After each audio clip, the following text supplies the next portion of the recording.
What's good? How you doing? We out here with a stream. You feel me? So yeah, we're late. We're late tonight. Kind of a lot here. I had a number of technical difficulties. However, we have conquered said difficulties, and we are here. With more Goemon. I am very, very, very, very, very fucking excited to play more Goemon, as you might imagine. And we're also gonna be talking about, sex, porn, and a little bit about hookup culture. But mostly the first two things, as promised. For the record, I regret saying I was going to do this. It's just to be perfectly fucking clear. I regret this. Mistakes were made. I wish I could go back in time and say I wasn't going to do this. However, I think it's entirely possible that I will not regret doing it after having done it. So,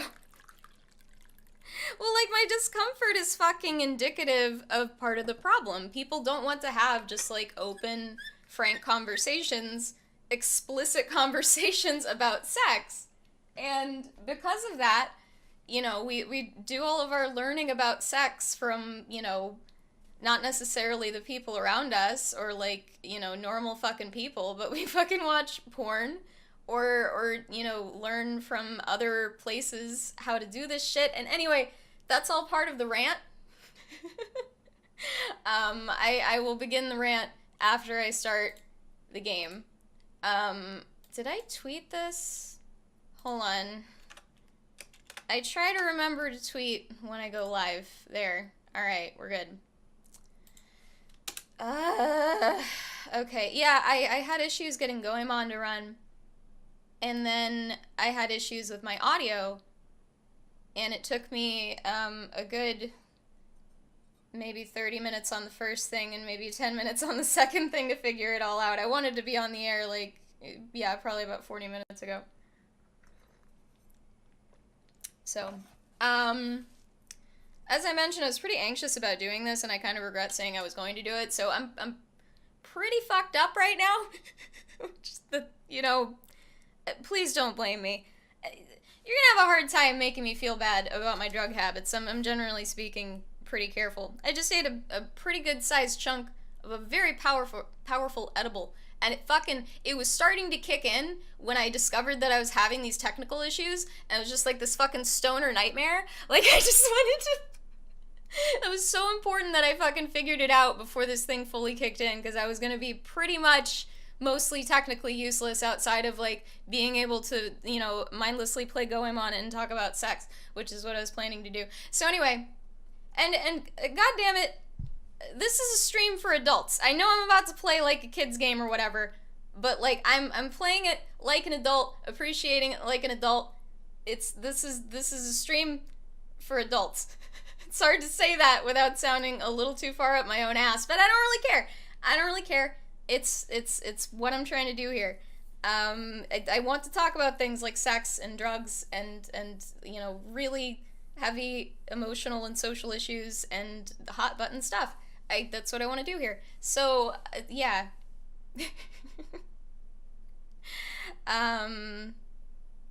Okay. Please God, let this just work. I want so badly for this to just work. I'm gonna be so happy if it just does that. It was just working 10 minutes ago. I checked it twice. Oh my god, are you for real? Holy fucking shit. No, seriously, Alex, I swear to fuck, it feels like that. Son and Alex, yeah, no, fucking, God is trying to smite this stream because I am a fucking sinful harlot that wants to talk about naughty things. That's what's happening. God is smiting my stream right now, y'all.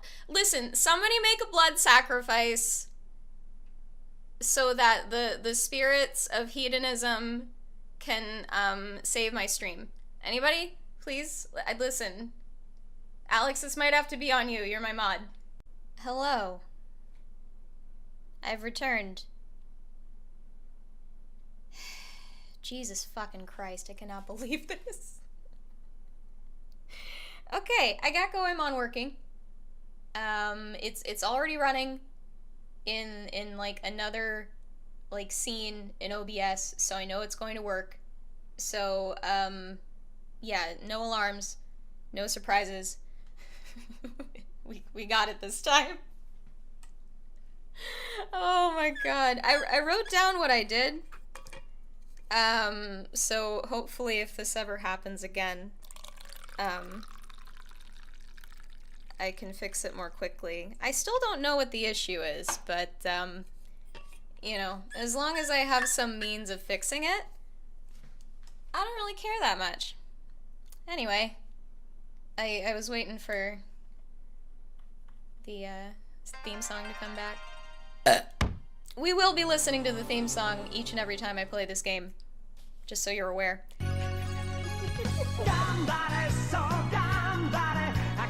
I've got the volume cranked all the way up, so hopefully that's loud enough.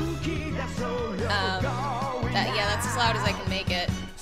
I could, actually, if that's not loud enough, I could put, like, a thing in OBS to make the desktop audio louder, I think. That might not be a thing I can do, but please let me know how the audio sounds, because I don't want to fuck with it anymore.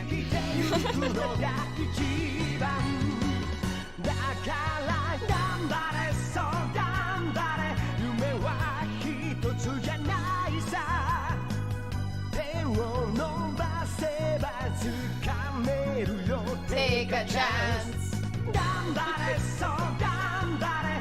Sorry, I shouldn't do that, because it's like, it's not going to be quite in sync with the song. It's just going to sound bad, even if it's fun for me. Anyway, alright. I got so fucking, like, mentally sidetracked here. Jesus Christ. Okay. So, I don't want to get right into the horrible things that I'm going to talk about. Let's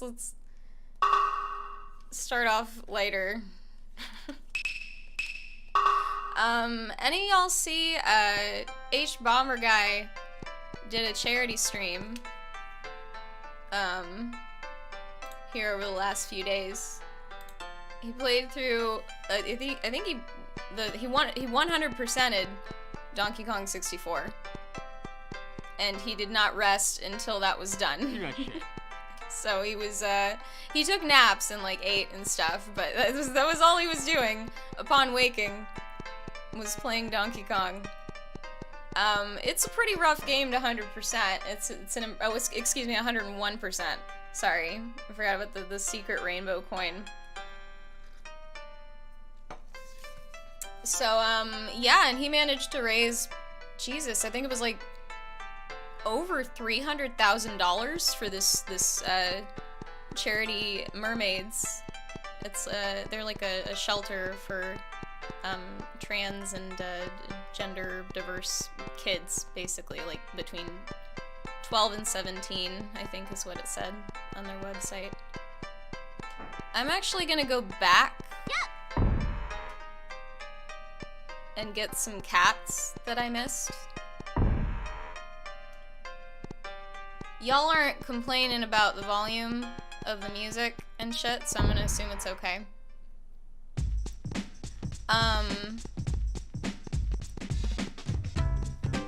So, yeah, I was actually watching live when Alexandria Ocasio-Cortez showed up.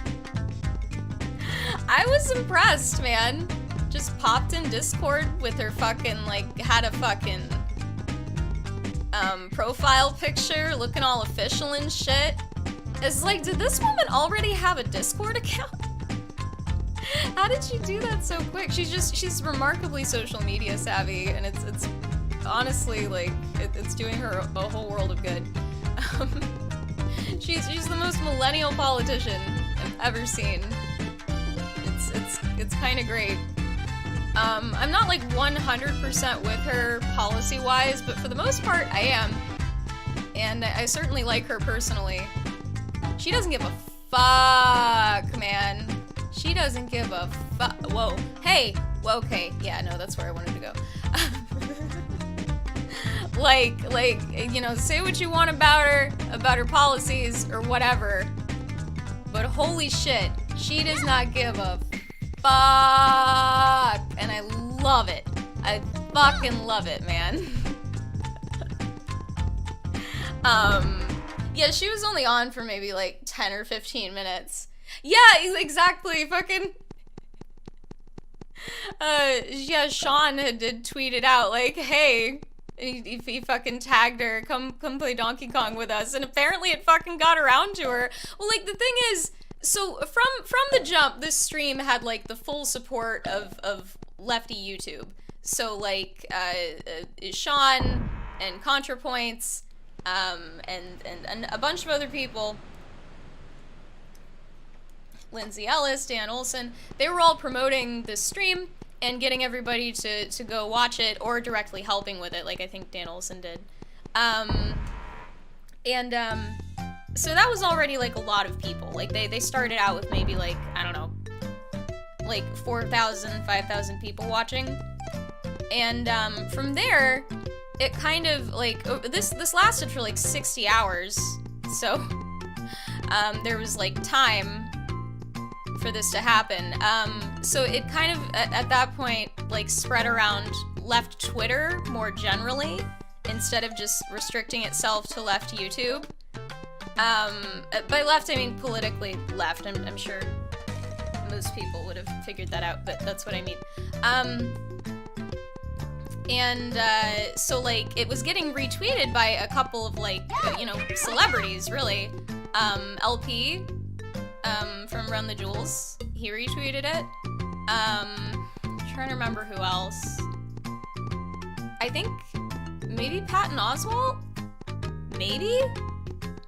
I might be full of shit. There were a few other people. I'm pretty high, so like, bear with me. So like, so at that point it was getting a lot of like general left Twitter attention, which is definitely, I'm just gonna call her AOC because her name is rather long. That got her attention at some point, because like I said, it was just kind of getting around. She follows a number of people on left Twitter, you know, she probably saw it. And then maybe, you know, at some point she saw that there were people trying to get her to come on the stream. I'm sure that was just, I'm sure they had no fucking idea that it would, like, she would actually fucking do that. Like, they seemed completely fucking shocked that she showed up to do that. And it was cool, man. Yeah, she played games as a kid.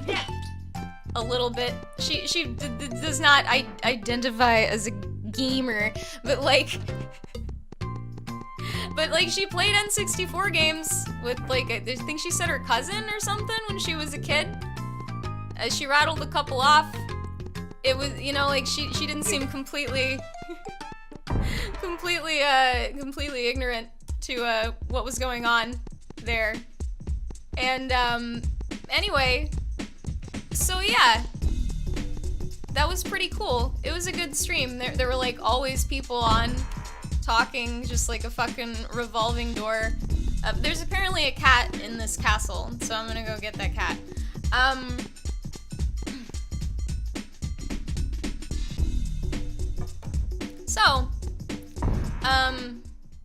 Yeah, that's really neat. I'm happy for them. They did a really good job with the stream. It was very entertaining. I watched a lot of it and did a good bit of shit posting in chat. A lot of Hail Sobex. A little bit of talking, but mostly just, you know, stream hype.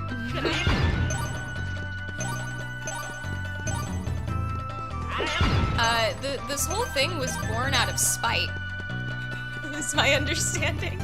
So, there's this I don't know what you'd call him, a failed comedy writer in the UK named Graham Linehan. And he he was trying to stir up shit on, like, some parenting website's forum to get a bunch of, like, overly concerned moms to, like, complain about this shelter for some reason. I'm not sure on the whole story there, but, like, I looked into this shelter. They're not doing anything that anyone should consider questionable. I'm speaking as a person who, like, in a very not concerned trolly kind of way, is concerned about, like, some of the, like, I guess, standard protocols that are emerging medically for when kids, are, experiencing gender dysphoria. This is a whole complicated topic that I'm honestly too fucked up to talk about, but suffice it to say, I am a trans activist that has questions about this, honestly. Like, I've gotten into a fucking knockdown, drag-out email fight with my advisor over fucking autogynephilia. Like, I am concerned about trans issues, and I fully support trans folks and their rights to exist and thrive and all of that. I'm a biologist. And, like, when I hear a bunch of people, like, I've been called transphobic over this, and it sort of stuck with me, I guess. Like, I think specifically what I said is that, it's very unlikely that, delaying one's puberty over the course of several years would have no lasting effects on one's body or brain, which is true. And I got called transphobic for that. So, I'm getting kind of off topic here. Point being, this charity that they were raising money for it's a shelter. It's like a support group. It's for kids who, like, get fucking kicked out of their house or some shit because they told their parents that they're trans. It's not a fucking clinic. They're not doing anything that anybody should be considering questionable at all, in my opinion. Unless you really just don't like trans people or don't want to support kids that are gender confused or are identifying as a different gender. So anyway, Graham Linehan would appear to be an asshole, and he ran afoul of this H-Bomber guy gentleman and really pissed him off. So to spite him, H-Bomb decided that he was going to do a charity stream wherein he 100%ed Donkey Kong, which is a game that as a kid he never beat. And then he did it, and he raised over $250,000 for this charity. As I mentioned, to spite this one asshole, but regardless, very noble effort, very, very good. and yeah, cool shit. Sorry, I hadn't looked at chat in a while. Oh, okay, so this Graham Linehan dude thinks that transgender identity is a mental illness. Okay, then. He wrote Father Ted and the IT Crowd? Okay, those are shows I've heard of. I've not watched either of them. But yeah, being transgender is not in itself a mental disorder. That's fucked.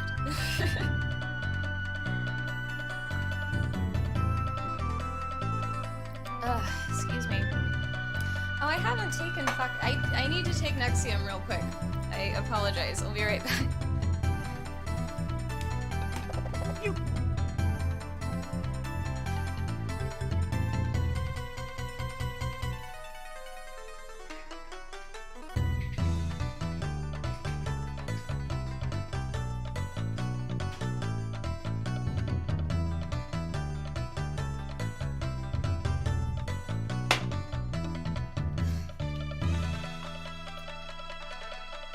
Okay.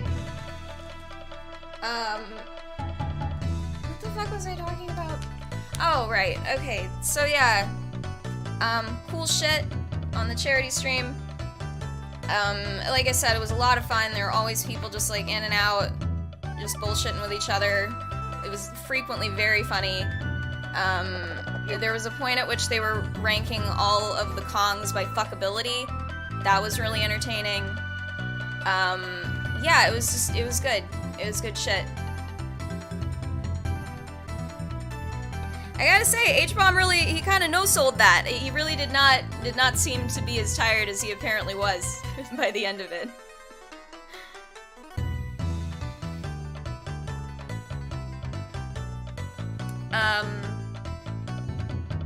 Yeah. And that was the first time they'd ever done that. I've been waiting for somebody on LeftTube to fucking do a fucking charity event. Nobody had really, like, none of, like, the big name people had, like, done one that I was aware of. And I knew as soon as, like, the full force of that social fucking group got behind a charity event, they were gonna raise a whole lot of money for somebody. And they did. And it's really, really cool to see that happen. I was not anticipating it was gonna get all the way around left Twitter and ultimately get a fucking congressperson on it. That was really, really cool. I'm glad I got to see that live.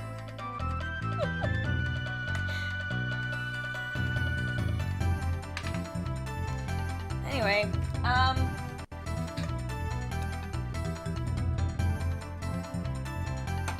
yeah, I think Kong fuckability is relative to what you're into, and yeah, the size. You know, like, I'm pretty small. I don't really need to be, you know, with, like, chunky Kong. That'd probably be a little much for me. I'm really not quite sure where this cat is, so I'm just gonna have to go through here and find it.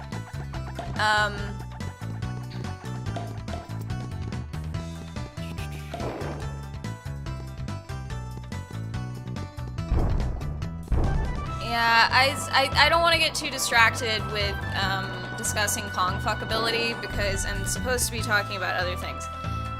So I'm gonna do that. Okay, so this all started because I read this Atlantic article. I can't remember what it was called. I linked it to somebody on Twitter the other day, so if you look through my tweets, you can find it. It's something like young people aren't having as much sex or something like that. I think I might need to go through there, but I'm really not sure. I don't know. We're just gonna look through the whole castle, because I don't know where it is.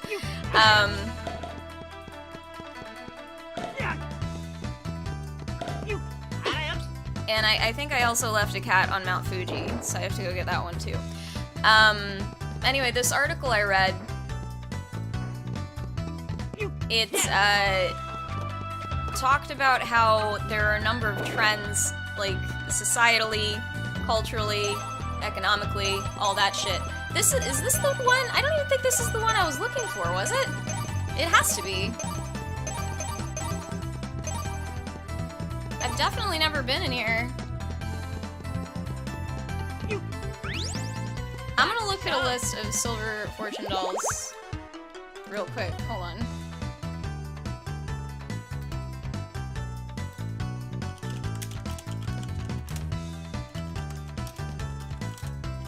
I might have bookmarked one, but I can't remember.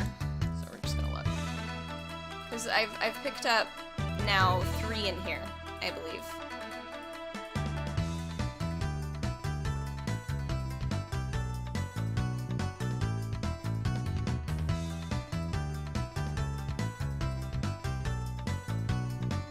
No, I got 4. There was one kind of in plain sight, there was one next to the map, there was one right before the boss, and then this one. Okay, cool. Cool. Found it. Yeah, millennials are ruining sex, apparently. So,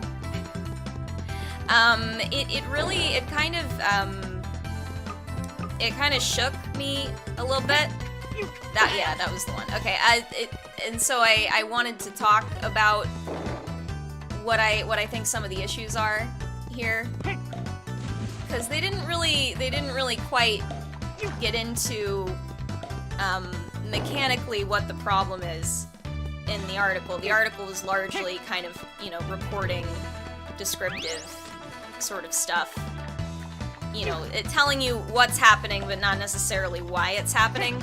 So I have my own theories. Granted, I'm just one fucking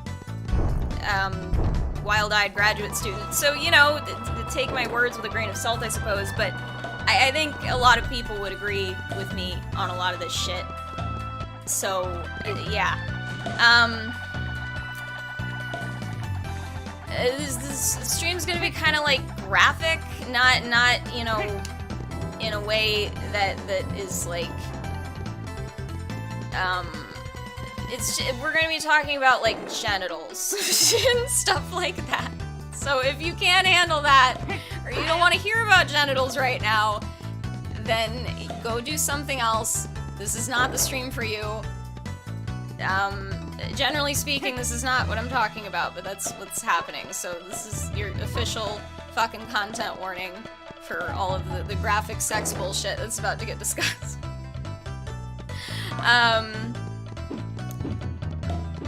Wait, no, that's not what I needed to do. Not what I needed to do. I mean, like I was saying before I had to restart the stream, the stream is for, like, adults. I don't just mean that in the sense that you have to fucking click a thing that says you're an adult before you can watch it.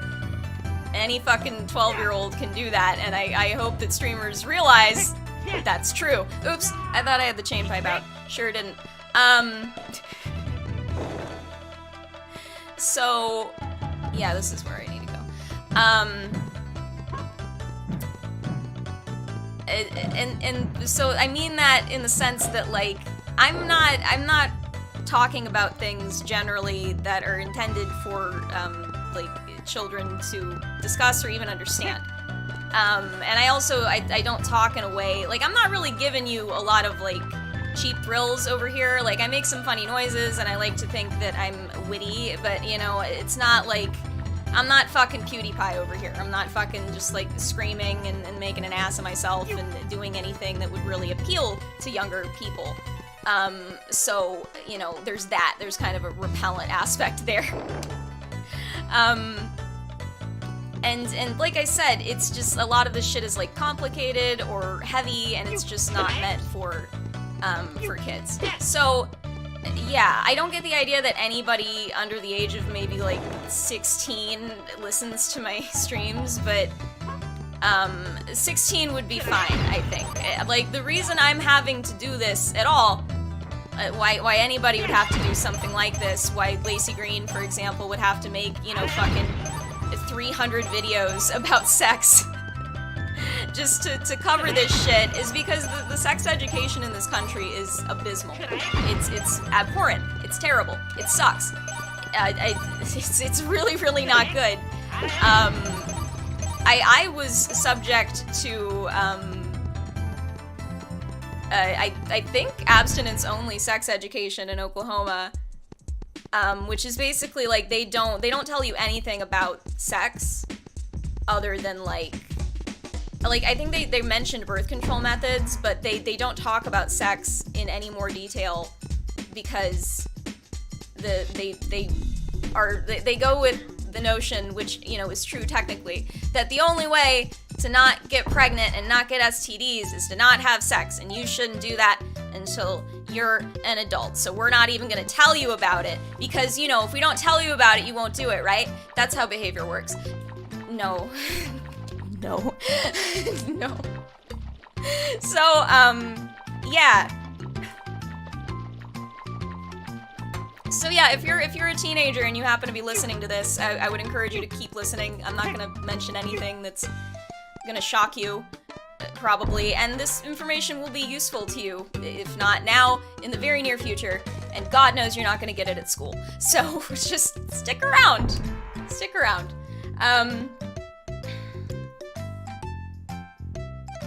Did I have what conversation with Lacey Green? I don't know her. Ah! Fuck you. I can't tell if you took my money. I would love to talk to Lacey Green, but I've never spoken to her. We may have had a Twitter exchange that I'm not remembering, but that's the most I've interacted with her.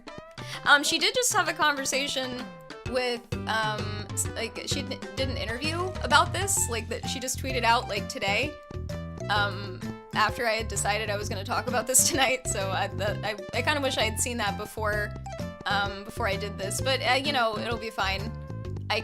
This way I can, like, figure out, like, what I think is important, and then be able to listen to her with, like, you know, already having said, like, you get what I mean? Like, I won't have been influenced by what she said, and I can see, like, how much our thinking lined up on that shit. Because, like, I get the idea that we think really similarly about this, we just have different perspectives based on our backgrounds. So, like, I've studied animal behavior and evolutionary psych and shit like that, whereas Lacey is more like, she's very socially intelligent, and she's very focused on those aspects of sex in a way that's really useful. And anyway, I'm getting sidetracked here because, as I mentioned, I'm very high. I'm trying to think of, like,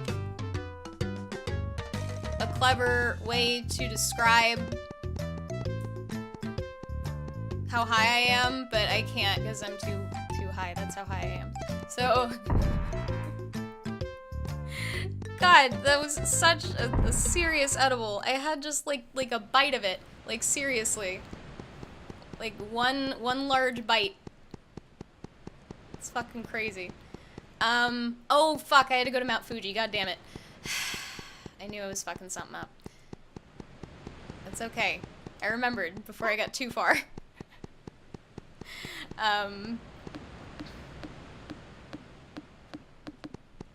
Yeah, I've, like, tweeted at her a few times, because she'll, like, she actually reads feedback from people when she asks questions to her audience. So yeah, I will often respond to questions that she asks the general public, because, I mean, that's what Twitter is. It's like, it's the public square. It's like a digital fucking town square where people go to yell and advertise and generally bullshit.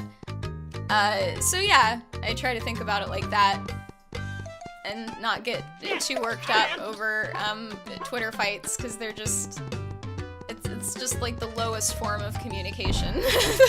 Tweeting. It's so bad. Is this? No. I know where I need to go. So anyway, I'm getting sidetracked here talking about fucking Lacey Green. Sorry. Okay, so where should I fucking start? Porn. Let's start with porn. You guys, porn is awful. Like, have you watched it? It's really shitty. Like, so I very, very seldom watch internet porn. I check up on it, like, maybe like once a year, once every couple years, to see if it's still awful and to see what they're doing now, because it's always some new stupid shit. Yeah, it's just terrible. What did I say? Like, I tweeted out a couple of things that I thought were very funny about this. So the sex in porn resembles real, like, good sex at this point, as much as professional wrestling resembles actual human combat. That's where we're at with the sex in porn. It does not look like any kind of sex that I would want to be having, like, 95% of the time of the shit that I watched anyway, which is like shit you can find for free on the internet, which is what most people will watch if they're watching porn. So, Josh, porn is great? Are you sure? I mean, like, it's like, it's good in theory, but, like, to be clear, just so people understand, I'm generally speaking very sex positive and have no hang-ups about the existence of porn as a concept. I have problems with how it's being executed, both aesthetically, which is what I'm complaining about here, and the way the industry is run is rather exploitative sometimes. So yeah. But I don't have a problem with porn as a thing. I would love if it was better so that I could watch it. but because it sucks so much, and I'm unwilling to pay for it, I bet if I paid for it, it would maybe be better. Because I could find something that's maybe, like, intended for women, or, you know, yeah.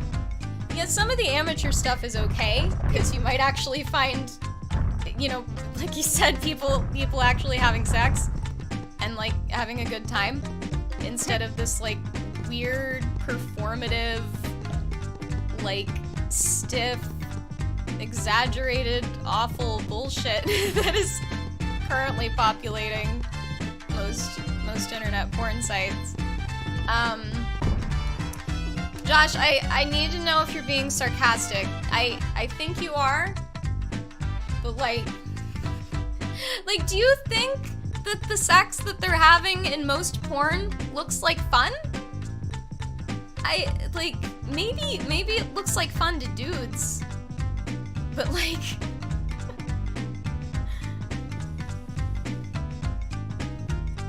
you think it's irresponsible to use such a small sample size as well as what is being viewed by the general people, but yeah, what do you mean such a small sample size?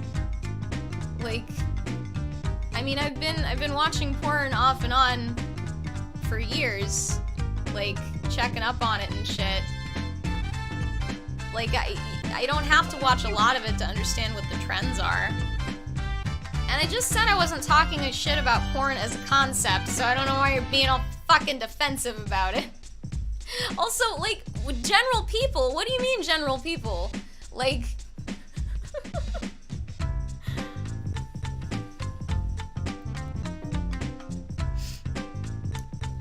But, like, I'm not saying it's all porn. I'm saying it's, like, the shit that's readily available on most, you know, the internet websites and shit.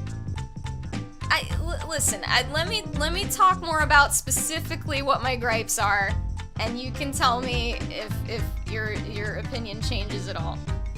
I'm not anti-porn. Oh my god. I was very explicit about that. Oh my god.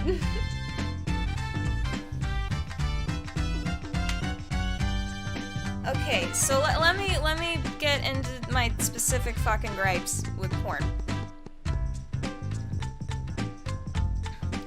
Sorry, my throat's kind of hoarse. So I wrote shit down. Okay, so here's one thing. Do men think that women like to be, like, just pounded for like minutes on end? Like, do they think that, do y'all think we like that? Cause, like, I'm sure some women do, but in porn, it's like these dudes are fucking, like, there's like a button on the woman's cervix that's gonna make her come. Like, it makes no, like, it's not how people who have any idea how to use a penis use a penis. That's what I'm trying to fucking say. Like, I have a fucking vagina diagram. Hold on, we're gonna look at a vagina real quick. I might have to pull this up again later. Here we go.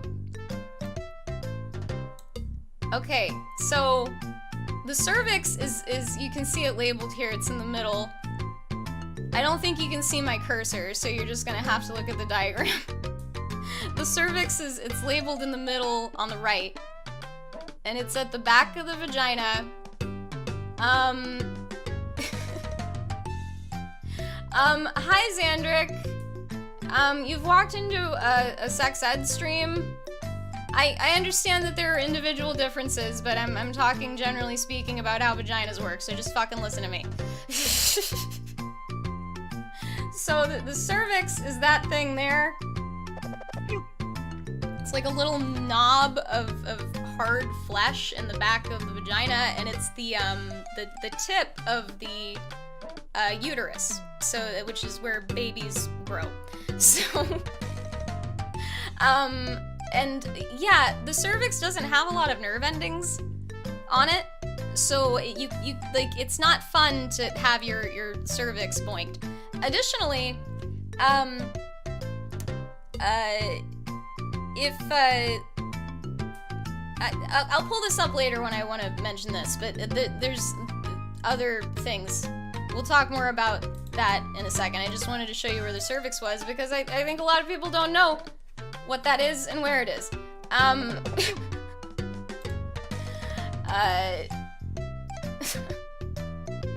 Yeah, I think men might think that women enjoy that more than they actually do because porn has normalized it.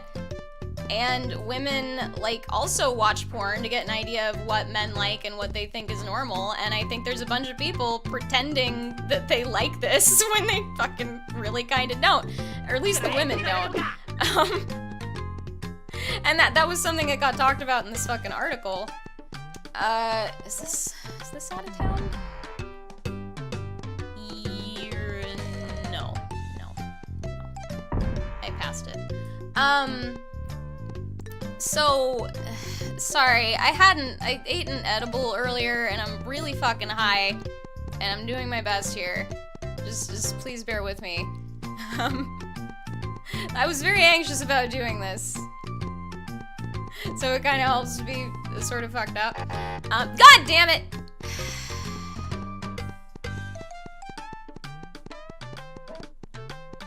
It's okay, I have a lot of money, it's okay. It's gonna be fine. So anyway, so that's one thing that I've noticed in porn that is just not fucking hot to me. Like, there's certainly a time and a place for that, but it is definitely not as soon as you penetrate a person. Like, that is, like, not... Like, nobody wants that. Like, seriously. I'm sure somebody does, somebody out there. But that's a lot. That's a lot. And, like, there's no fucking foreplay in this shit either.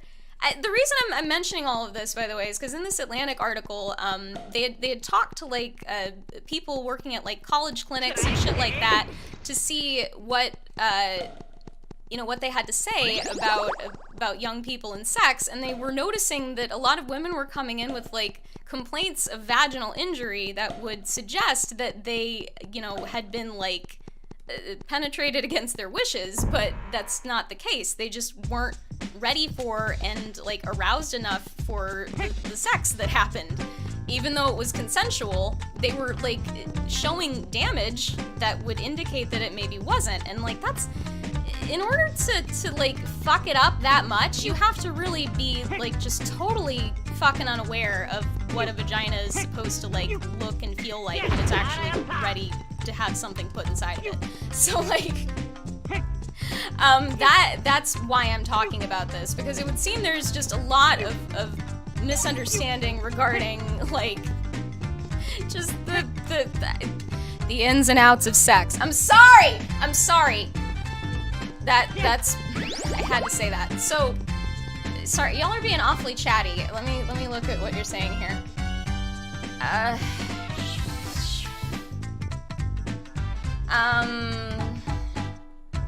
Well, yeah, but Xandric, when there's no fucking sex education in this country, and there's no way to view people having sex readily other than porn, people are going to take tips from it and use it to derive some idea of what normal sex is like. And that's a fucking problem, you know?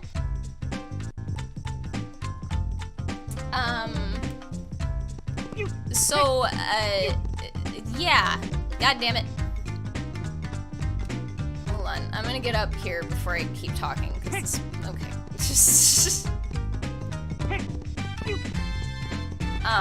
So yeah, that's why I'm talking a lot about vaginas and all of that, because, like, so, sorry, I didn't quite finish reading here. Goemon hidden behind a vagina diagram, angrily grimacing and tapping his foot. Yeah.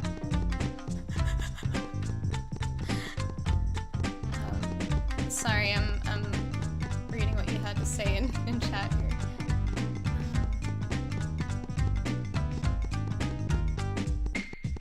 Yeah, Alex, that too. Like, there are a lot of, like, young kids, really, like, teenagers, that don't fucking know anything from anything, and the only sex they've ever seen that they've even heard about, you know, in any, like, real terms, that they, you know, it's been from fucking porn.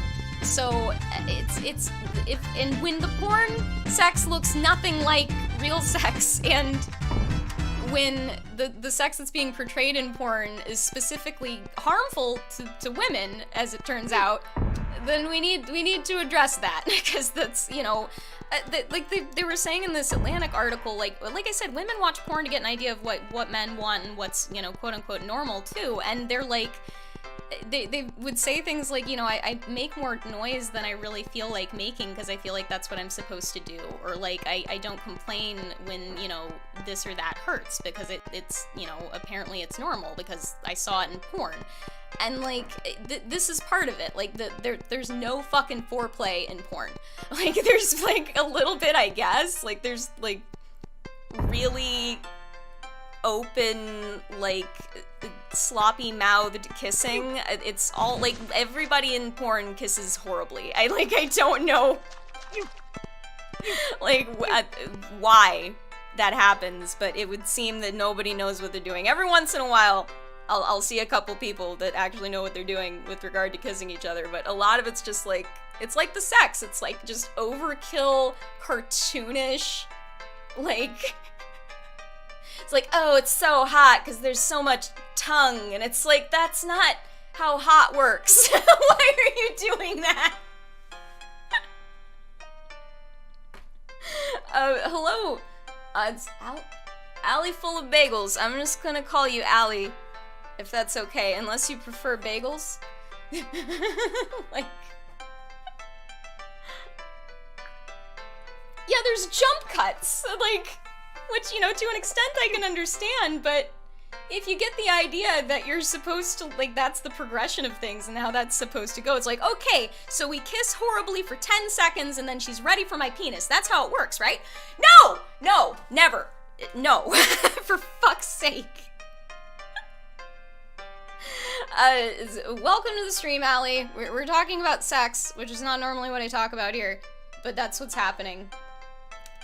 So yeah, just warning you. Urchak, that's fucking perfect. Yeah, 30 seconds of kissing, 60 seconds of cunnilingus, 200 seconds of fellatio, and then on to the pounding. all of the pounding. Like, there's like 2 speeds of yeah. It's just the blowjobs are terrible too. Have I talked about the blowjobs? They're awful. I found like one good video of a good blowjob in all of the porn I watched in the last like fucking week and a half or whatever. Which really wasn't that much. I really couldn't take that much. I tried to get a good sampling of what was going on. I didn't watch any one video for too long. Because they suck. Honestly, they're just fucking awful. Darkness, you've walked into the sex ed stream. Welcome. I like how everybody's just like, what the fuck is going on here? You don't talk about this shit. I know I don't. I understand.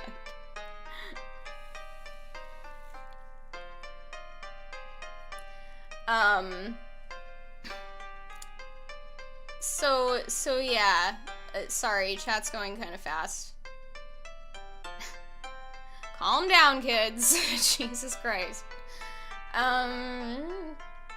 Josh, I'm glad you found the Atlantic article reasonable. I didn't think they had anything too objectionable to say, and I think they got a good feel for shit.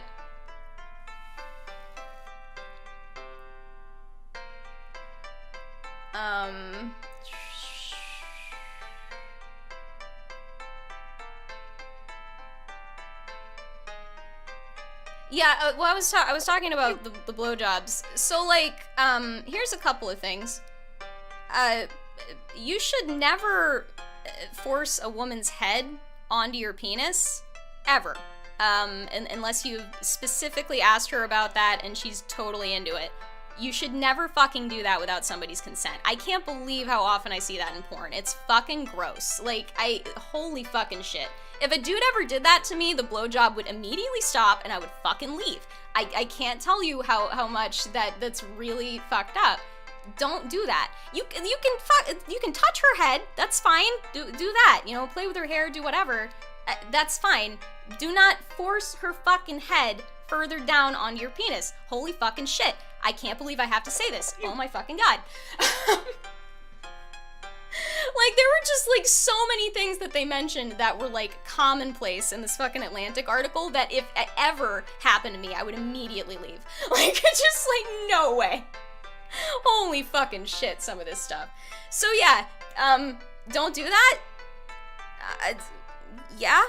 Also, like, blowjobs are... There's more to them than deep-throating. Like, that's cool and all, but that's really just, like, one trick of, like, a repertoire of things that comprise a good blowjob. I don't have a penis, so this is just, you know, secondhand knowledge here, I suppose. But does anybody disagree with that? Is anybody, like... There's a lot more... Also, I'm sorry, I know I'm supposed to be playing a video game, but, like... Do men actually want, like, constant fucking eye contact during a blowjob? Because, like, some of these women just straight up creeped me out with the staring. And like, it's actually harder to give a good blowjob if you're constantly looking at somebody because of, like, the angle of shit.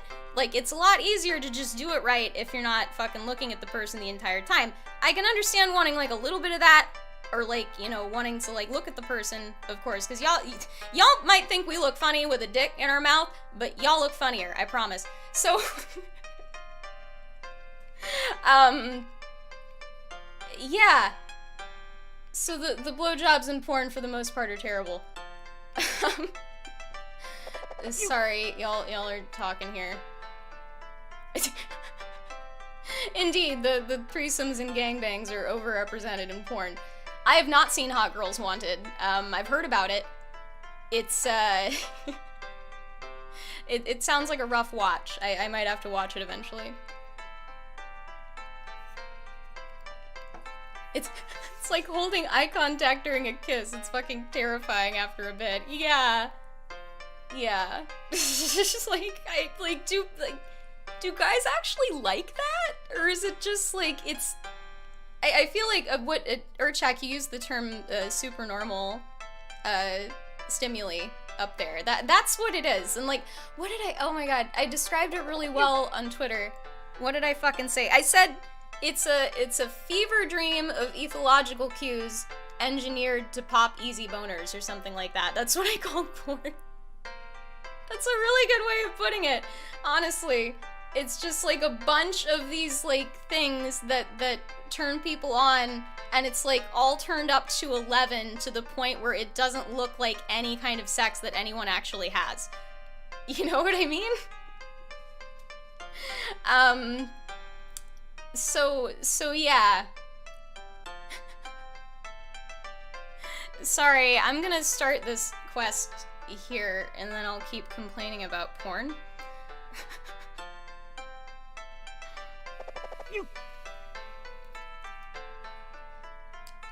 I do wonder how long men watch this shit, because it would make sense if they're not seeing much of it. Because it's so, like I said, it's just, like, freebasing some of these fucking cues. And it's just... I don't, like...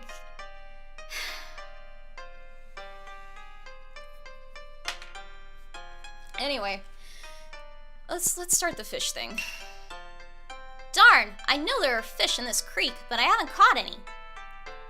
Wait. I want to help you catch fish.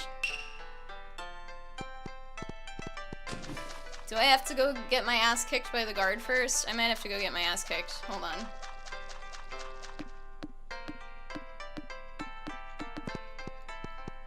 But, like, Xandric, are they, though? Because every fucking dude I talk to about porn says it's terrible. Like, all of them do that. I don't know if they're really catering to a marketplace as much as they're just doing what gets clicks. Which is different. That is different. You're like, hold on, let me do this. Hey, stop right there. If you want to get by here, hand over the treasure you have. Well, come on. What's it gonna be? I don't have any fucking treasure. I can give you this pipe. What? You poverty-stricken good-for-nothing? What? So you're back again. I have no interest in seeing you. Go home. Let me by. Fuck you.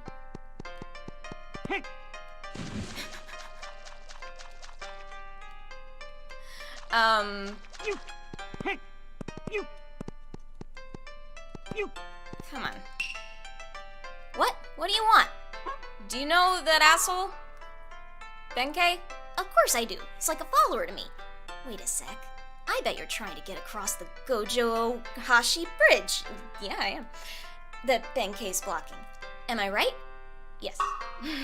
Well, why didn't you tell me that in the first place? Just do me a favor and I'll tell you how to deal with Benkei. Well, what do you say? Yeah, let's do it. Then it's decided. Okay, catch me some fish from the Duck Creek. First catch 3 blue fish. Okay. I'm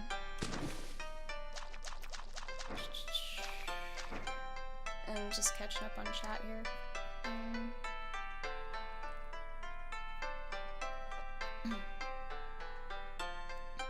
Yeah, I'm not anti-eye contact during a blowjob. It's just like I said, it actually makes it more difficult to give a good blowjob.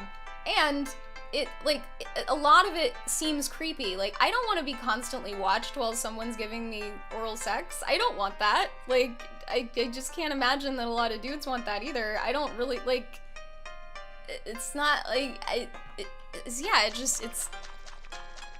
I want a better word than creepy, but it was creepy, like, how much fucking eye contact these women were making.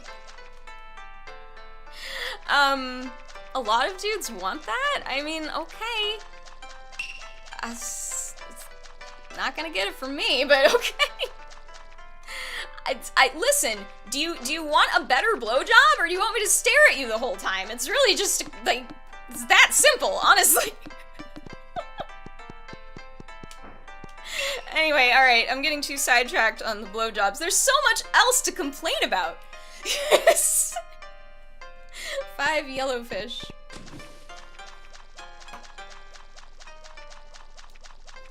So I griped about the pounding. The pounding sucks for a couple of reasons.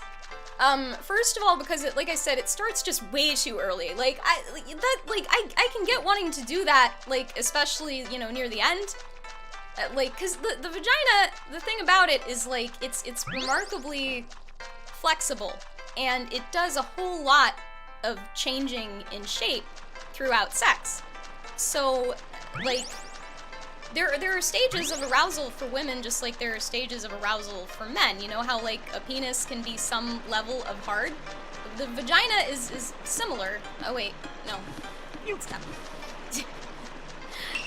In that there's, stages of how, ready it is, to be penetrated. And, because you can't have sex with a penis that isn't fully erect, really, it's not it's a physical preventative, but you can get into a vagina that's not ready for you, that's obviously, so it's not always completely obvious to men or women, I guess, when a vagina is ready for a penis to be put into it. So we're gonna go over that now. What am I catching? Yellowfish? It's yellowfish. What? Did I get 5? I didn't think I got 5. Anyway, what y'all saying here? I think men that don't go down on women, straight dudes that don't go down on women don't deserve sex. That's just my stance on it. Anyway, here's the, okay. If they will also, if they just don't do oral sex at all, I guess, and they don't accept blowjobs either, then I can maybe respect that as a position. But if you accept blowjobs and you won't go down on women, you don't deserve sex. Fuck off. Go get a fucking fleshlight. You do not deserve women. Fuck you.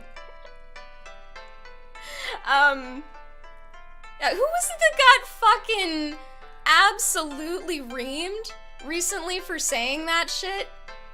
It was fucking DJ Khaled. That son of a fuck.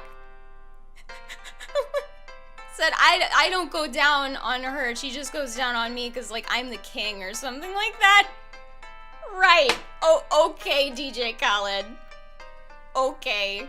Like, come on with that shit. And what I loved is it, like, gave absolutely every dude on the planet the opportunity to be like, oh, did you hear what DJ Khaled said? Man, that guy is such an asshole. I love going down on women. It's my favorite thing to do. Can't get enough of it. Like, it was just... I loved seeing that. Like, that just, like, fucking... Like, that's masculinity now. Is wanting to go down on women. Like, that's the new shit. Like, get on that level. With your fucking backwards ass, DJ Khaled. Like, to me, it is masculine to want to please women, not to use them for your own pleasure. That's not fucking masculine to me. I maybe it's masculine to DJ Khaled, but that's not to me what manly is in sex. Like, honestly, I think most people would agree with me on that. Pitbull would have done it. I don't know, man.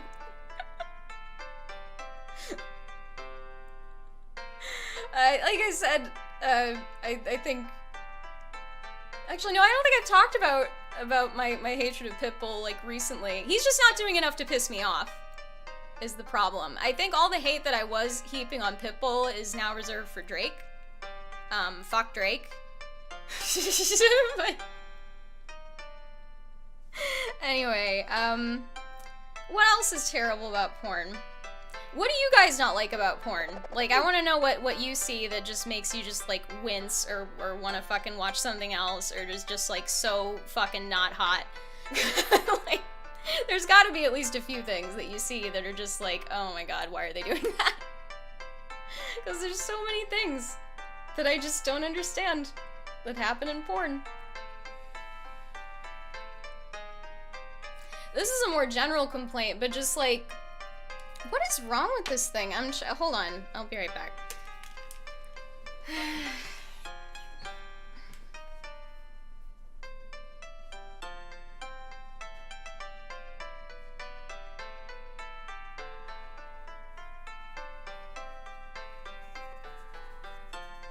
You...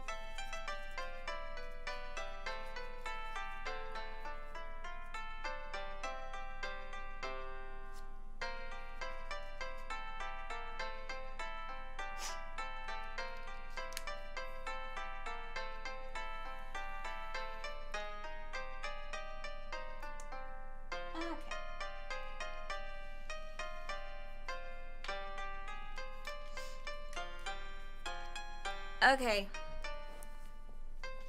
Sorry. So, here's kind of a general complaint.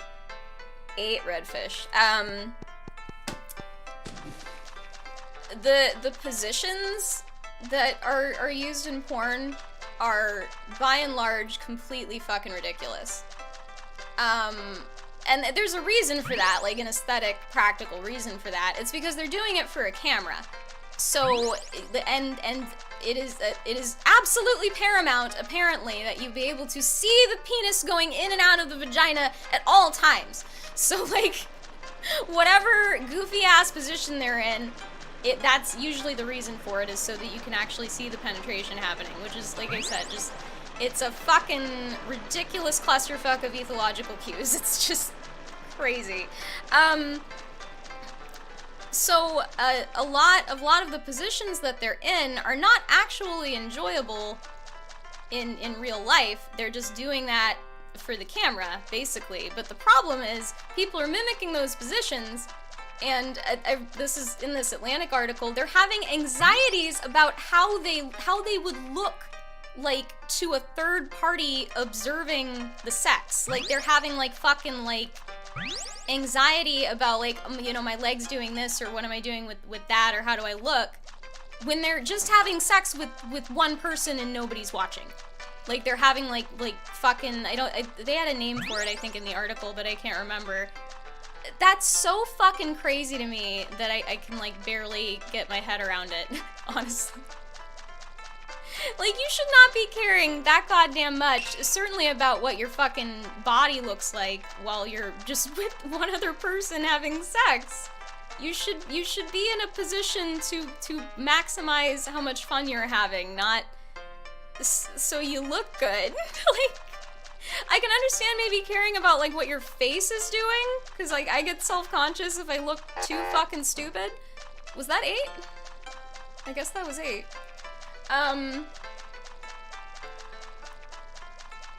So, yeah. Hold on, let me look at chat here. Yeah, what happened to plots in porn? What happened to that? Like, for real. Yeah, exactly. If like, I know what women look like when they're enjoying themselves.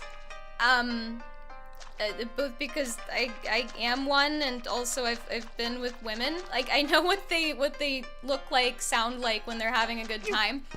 That's not what the women look and sound like in porn. Yeah, you can see the actual pain in the woman's eyes and suppressing it for the act. You're not even kidding. Like, I see it. It fucking drives me nuts that apparently a lot of people don't see it.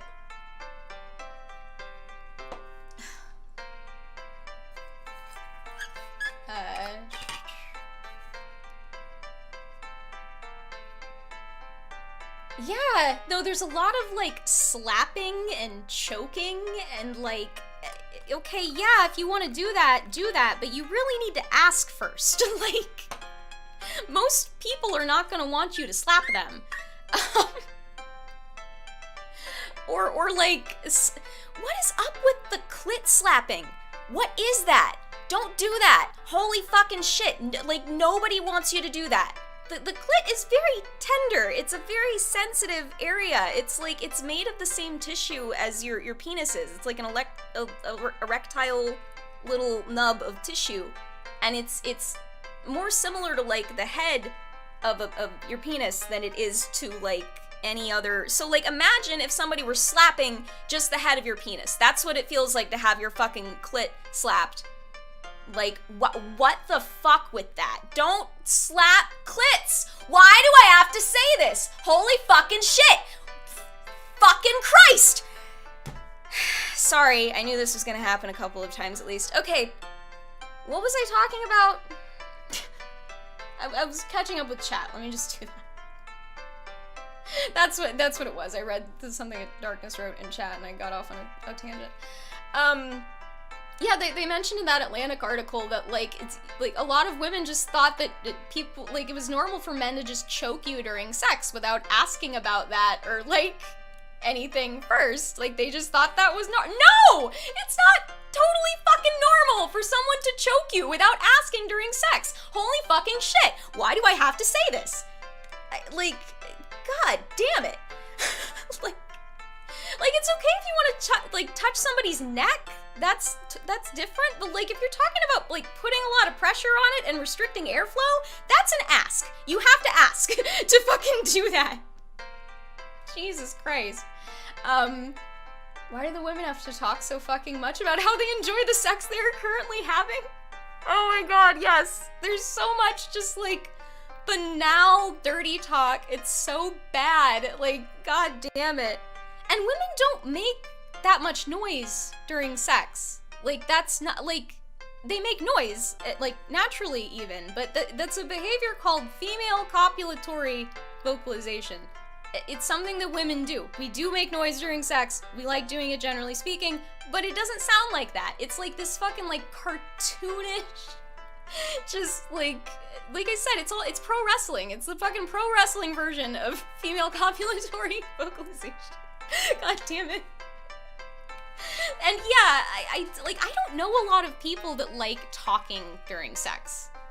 Yeah, I agree with that. Sex is ideally an exchange of nonverbal communication. Like, noises, yes, but, like, talking?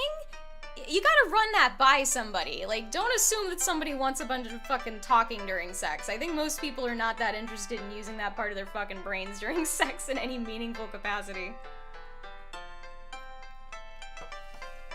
And yeah, I don't need narration from the dude either. Yeah, and exactly, if they were actually having a good time, they would not be able to speak full sentences. Like, that's fucking true. The racism. Let's just not. I completely agree. There's a lot, but holy shit. That's a different stream that I'm frankly not even qualified to run. This is so distracting. Let me get back to the fucking game. Alright, I got the fish. With all this fish, I won't go hungry for quite some time. Well, as I promised. Thanks. Throw this at Benkei. I'm sure he'll move to the side. Move to the aside. Thank you. We got an Achilles heel. Fantastic. Let me finish catching up with Chat here.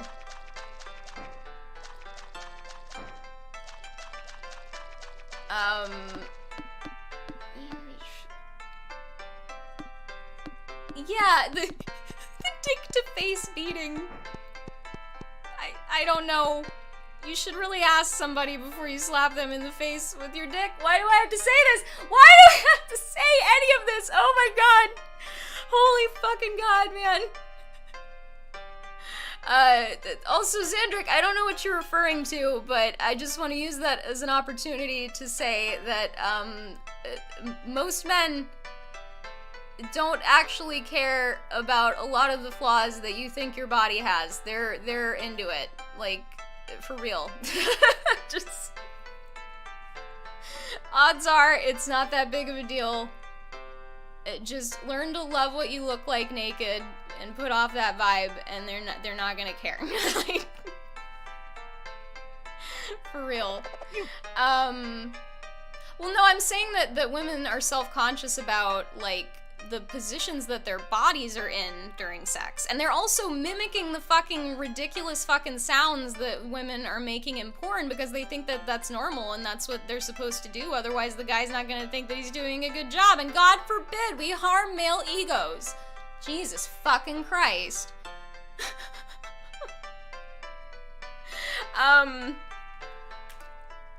Okay, I'm gonna fuck up Benkei real quick. Hey, you over there, if you want to cross this bridge. Ugh! I can see it in your eyes. You want to fight. Very well. However, if you lose, I will blast you far, far away. Well, well, it's a fight with Benkei. Look for the instant Benkei reaches the ground when jumping, and throw the Achilles heel at him 3 times within the time limit. The item can be thrown by pressing the B button. We shall begin! Nice. That was not good. Okay. Oh, not quite. There we go. Yeah. Get got. Ever since the Achilles heel was thrown at Benkei, Achilles heel was meant to be the weak point of someone. That was more of a haiku than dialogue, but it's fine. There's something fishy about that story. Fucking laugh track.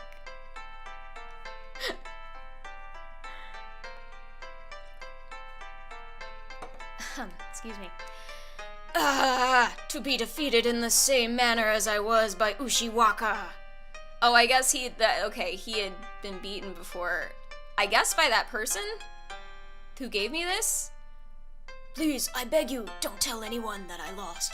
Please, I'll let you pass the bridge at will, and I'll give you something from my collection. Oh, I forgot this is where I got that. Which is? Well, it's our old friend, Sasuke. What Benkei pulled out was, all stiff with the batteries almost falling out. It was none other than the mechanical ninja, Sasuke. Is it Suzuki or Sasuke? I grew up calling him Suzuki, so I think that's what I'm gonna have to call him. I'm sorry. Also, we've got enough, like, with the, like, I don't want this to become Naruto entirely. Alright. Where did you get this? It came falling from the sky just the other day. I wonder if it has anything to do with the explosion at the wise man's house. Well, in any case, don't tell a single soul that I lost. Yay! Sasuke? I don't know how much I want to say it completely correctly.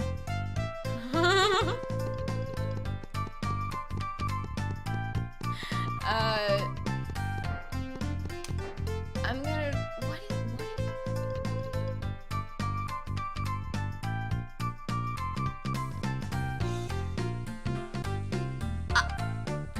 I'm not gonna read that out loud. I have limits.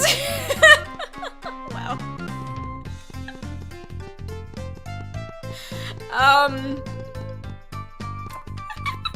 It's fine. It's fine. It's not that it's not funny. I just can't.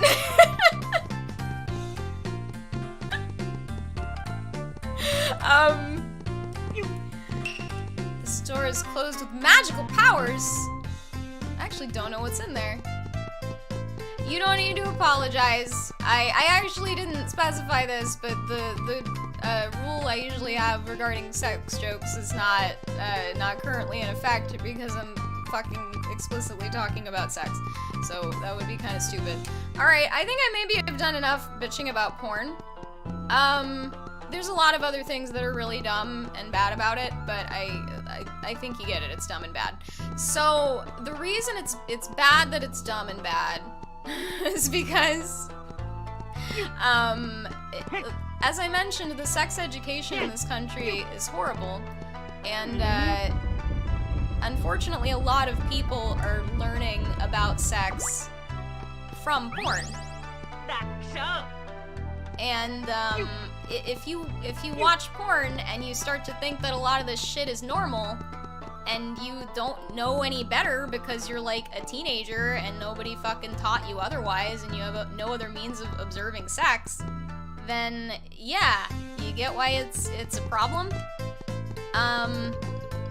So, and that's what motivated me to do this, even though it's all pretty uncomfortable for, like, I'm not a sex educator, I just know a lot about sex, because I'm a fucking behavioral scientist, and if you fancy yourself one of those, you better know about sex to an extent.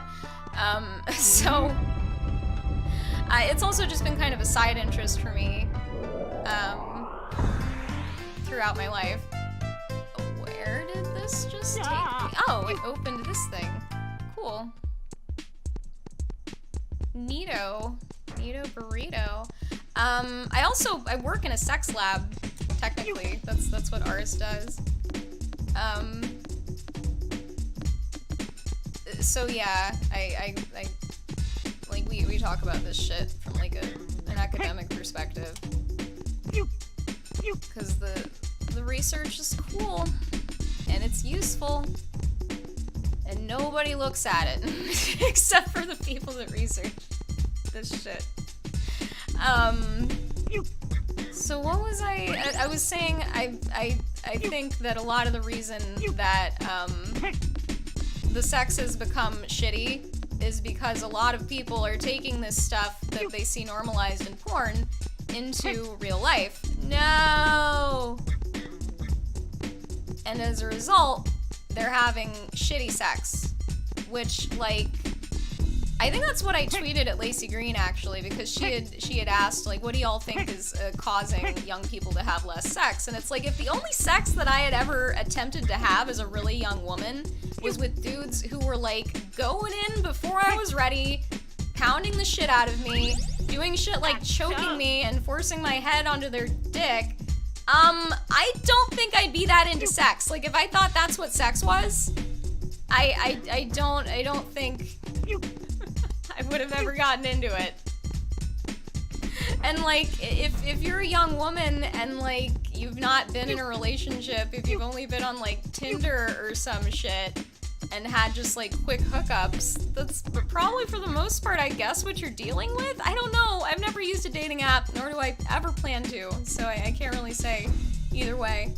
Is that all that was in here?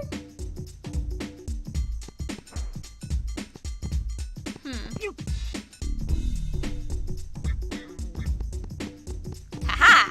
Okay. So how do I get down there, though? I see it, but how do I get over there?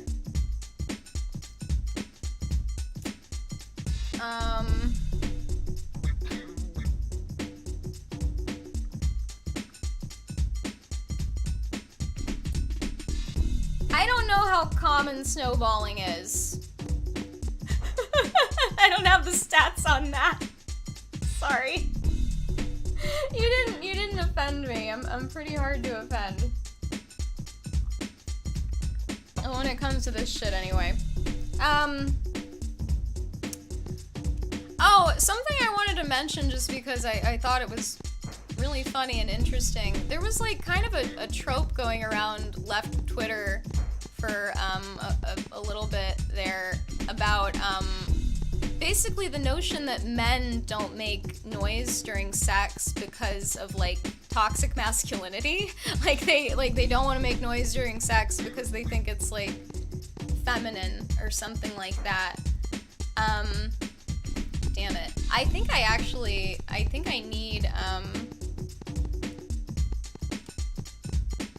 need an ability that I don't have to get that, so I'm gonna have to come back here. But it's unlocked now, right? Cool, okay, so I'll just have to remember that when I get that ability. It's not for a little while yet, so. Oh, sorry, I was talking about men making noise during sex. So, there's no doubt in my mind that that's, excuse me, at least to some extent true. Excuse me. That the men don't want to make noise during sex because they're afraid of sounding like, I don't know, weak or girly or whatever. However, that's, I don't think, predominantly the reason that men don't make noise during sex. As I mentioned earlier, this behavior of making noise while you're having sex is called female copulatory vocalization, and it happens in all primates. And, there's not really a lot of male copulatory vocalization. There's not a lot of noise coming out of the dudes in these encounters. So, as a dude, please do not feel like you're you know, engaging in toxic masculinity by not making noise during sex. That's not why you don't feel compelled to do it. It's just something that you probably wouldn't feel compelled to do anyway, because male primates don't generally do a lot of that shit. That's kind of pretty, but also, why?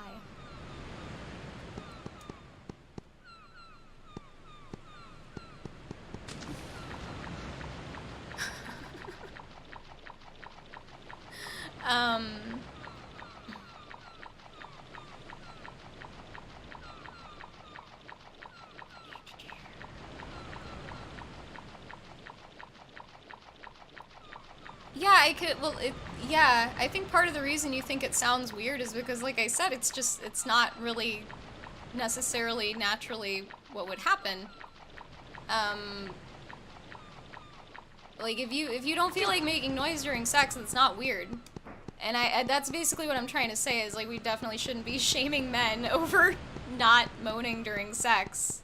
Because, yeah, for the most part, women are not interested in hearing you make a lot of noise. Like, if a dude is making anywhere near the amount of noise I am, he needs to chill. Like, that's kind of my stance on it. But I don't want that to sound like I don't want any kinds of sounds either, or like for you to suppress the, you know, like, you should be able to indicate that you're enjoying yourself. I'm just saying, don't feel fucking compelled to do things that you don't feel like doing because you feel like it's you know, toxic masculinity or something. I don't, you know, that's all. So let me look at chat here. Dudes are worried about sounding dumb more than sounding feminine? Yeah, maybe. I don't know. And yeah, that's my understanding from dudes I have talked to, Alex, is that men are trying to produce noises from the person that they're with more than the inverse, or rather more than like them making noise. And yeah, I do think it's a power play thing, because generally the person like I should probably just get into this, I guess. Wait, is this where I needed to go? I'm puzzled. I'll figure it out eventually. This might be where I needed to go. But maybe not. Okay, so, yeah, I'll talk. Oh, wait, what? I'm sorry, what? I'm sorry, what? Excuse me?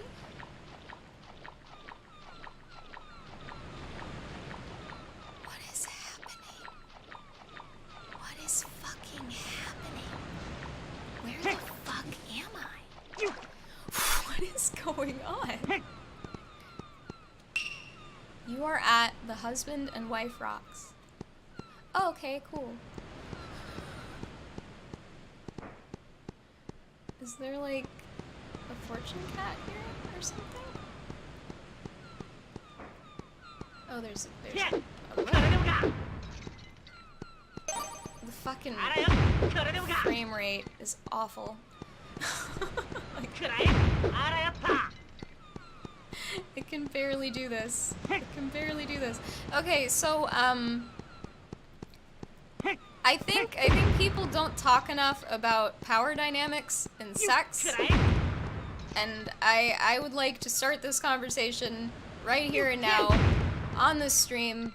Let's do it, cause I don't want another fucking questionable ass piece of fiction like 50 Shades of Grey gaining popularity.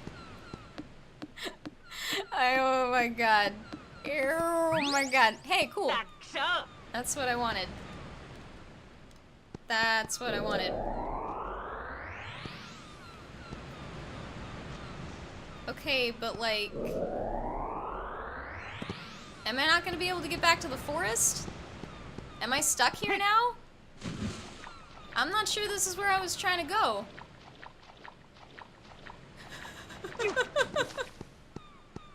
I hope I didn't like fucking fuck myself here. God damn it.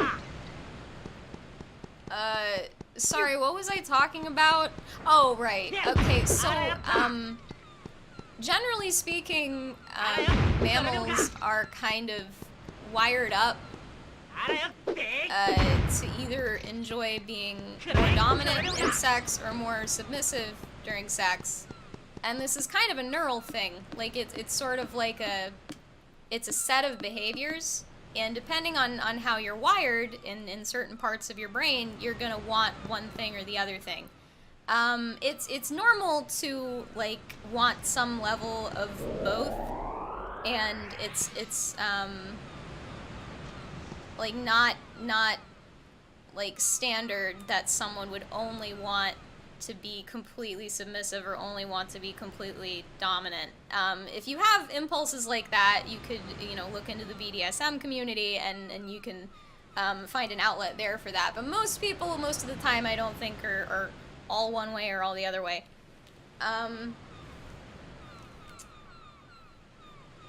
Sorry, let me look at chat here.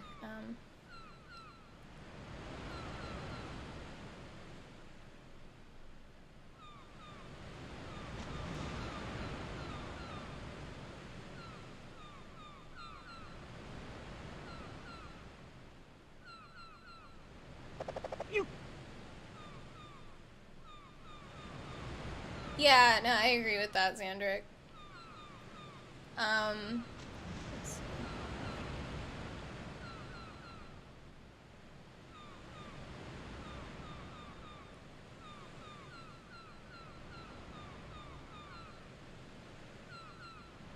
Yeah.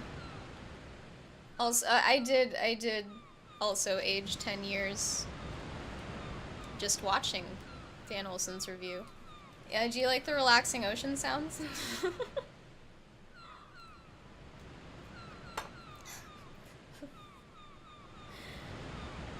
I'm actually enjoying them. I'm just gonna sit here for a moment.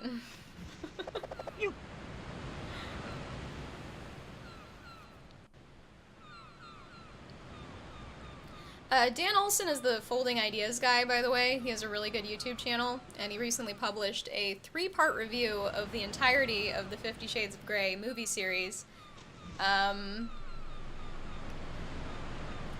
which is a really interesting watch, and I absolutely recommend it. I love everything he does. He could talk about anything. I'll hear it. Oh, I was talking about power dynamics. Okay, so generally speaking, in this dominant, submissive wiring that people have, that mammals have in sex, usually the men are wired to want to be dominant and the women are wired to want to be submissive. Like I said, this is not like an extreme fucking thing for most people. For the people who are like really extreme into that, like I said, there's BDSM, there's a place for you, but most people are just kind of like, they want a little bit of it.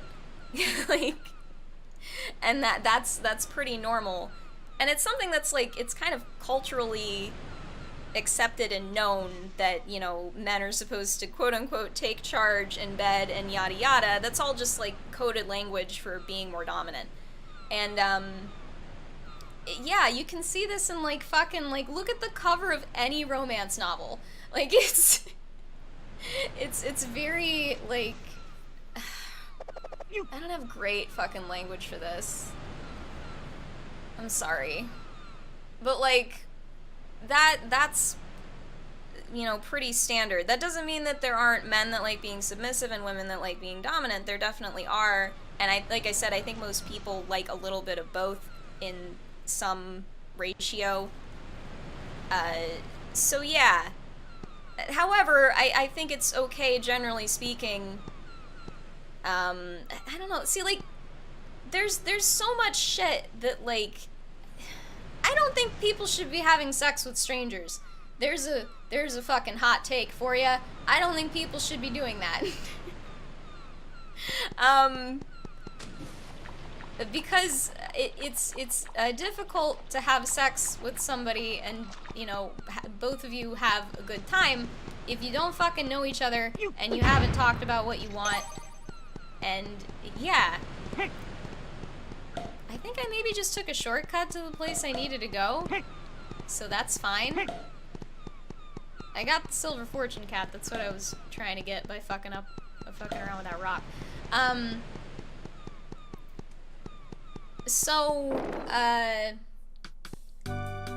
I think the reason, like, I don't have any fucking puritanical reasons for thinking that. It's really not about that. As I've mentioned, I'm pretty sex positive.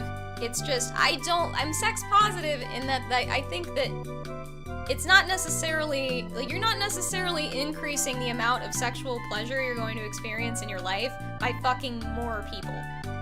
That's not how it works. Like, the sex that I've had with people that I've had sex with, like, hundreds of times is, like, it's a complete fucking world of difference from when you're with somebody new. And, like, I can't imagine going through any amount of time in my life where I was only having sex with people, like, once. Like, that would just be terrible fucking sex, honestly. Like, the first time you have sex with anybody is a complete fucking science experiment. Like, it's just...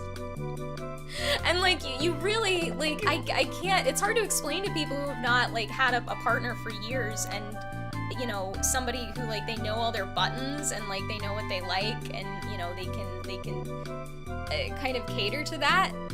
It's hard to explain what it's like to have sex with a person who knows you like that if you've not done it before, but trust me, it's a lot better than boinking strangers. Like, a lot better. Like, I'm probably having 10 times as much fun as you are boinking strangers. Like, it's, you know?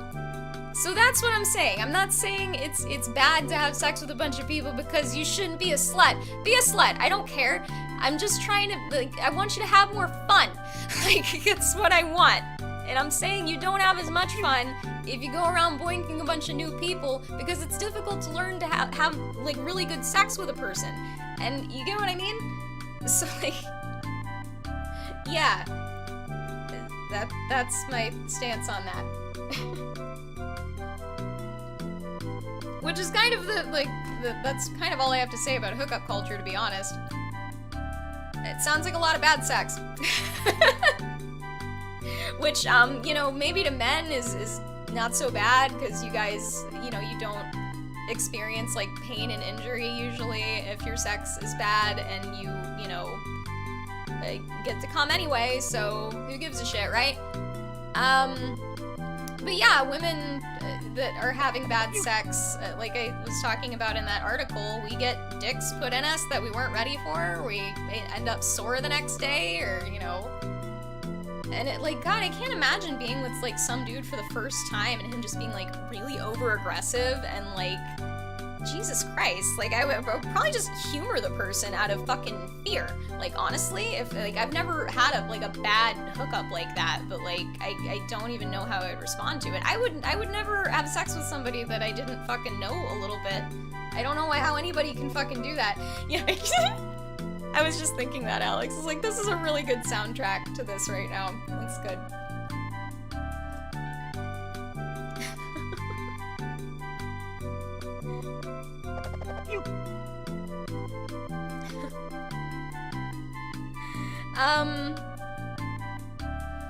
Let's see.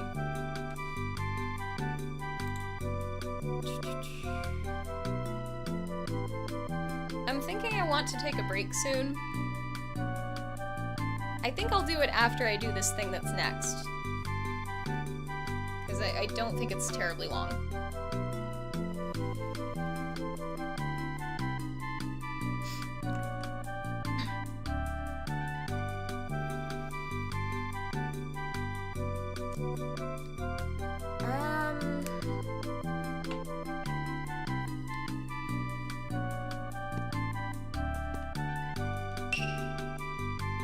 This is the Oedo Tourist Center.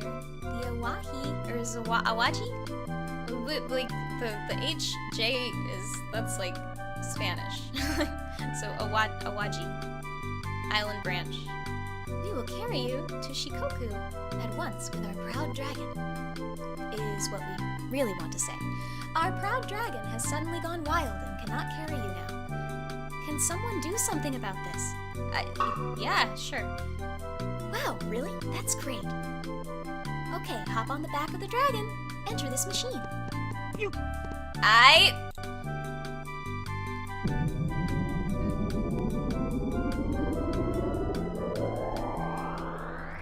That really is, like, excellent music. Like, I could see myself using that in a video. It's very good music. And yeah, women are a lot more vulnerable during sex than men are for a number of reasons, especially if you're talking about, like, being with people that you don't know very well. Like, I don't know how women do that, honestly. Like, dudes are kind of scary. Like, I wouldn't want to have a sexual encounter with a dude that I didn't know very well. I have been with women that I, like, barely knew or, like, met that night or whatever, because women just aren't scary to me like dudes are. You know, a woman is not likely to be, like, over-aggressive or harm me during sex or be, like, really inconsiderate of how I feel about it. Men, sure, yeah. But women, not so much. What is this? Do you suppose that machine? Aha! Testing. Ahem. Well now, ta-da! You're absolutely right. We kidnapped kids with dancing talents using this dragon. What? I, the mighty Colon. Colon? I'm so smart. Might you be one of the Peach Mountain guys? My, how do you know about us? Oh! I get it. You must be one of those annoying clowns Baron was talking about. Annoying clowns? What? Anyway, I'm going to beat you all up. Control machine, go get him! What?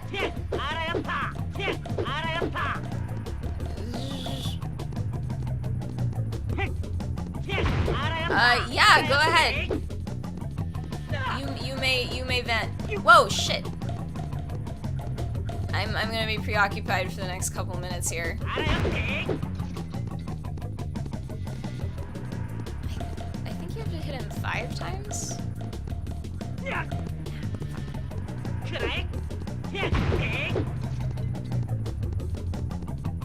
Yeah, if anybody has anything to say about the shit that I've talked about, or they want to bring up something else, go ahead. I'm reaching the end of the things that I had, like, planned to talk about with regard to this stuff.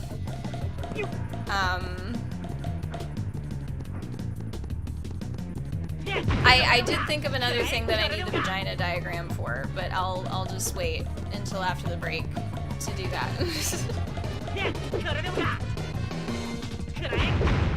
Aha!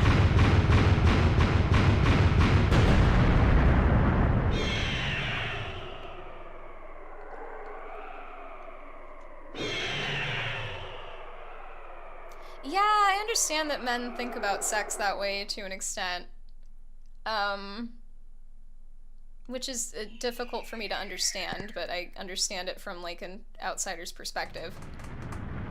That some men are just, you know, Rouge B style having sex to have sex, and they don't even really enjoy it that much. Yeah, the dragon is dope. This kid is actually the dragon. Koryuta. What's going on? Was that you? That dragon? Yes, it was me. My name is Koryuta. What's been going on all this time? Yes, Dragon, who had been hypnotized by the Peach Mountain, was actually none other than Koryuta, the son of the dragon god. I thought he was a prince for some reason. Goemon and allies explained everything to Koryuta. Oh no! So you're telling me that I was the one out there kidnapping kids all over the place? I don't know if I can recover from this. I'm a bad guy. A villain. A criminal. A demon. A devil. Right? Calm down, calm down. You were hypnotized. There's nothing you could have done about it. But still. By the way, do you... fuck. Don't you remember anything that happened? Like, where did you take the children? Ah, yes! That's right! The hot springs. The hot springs? I remember going to the Dogo Hot Springs, just west of Io.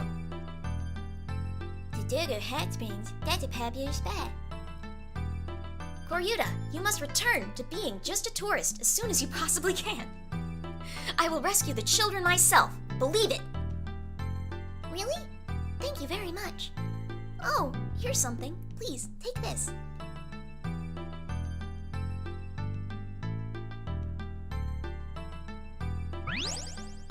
What is this flute? At any time, or any place, you can play that flute, and I'll arrive right by your side in dragon form. I'll take you to any town, village, coffee shop, or castle you've been to already. That would help tremendously, but I have no idea how to play the flute. I know how to play the flute. Me too. Okay then, Yai, I'll hand this flute to you. When at me.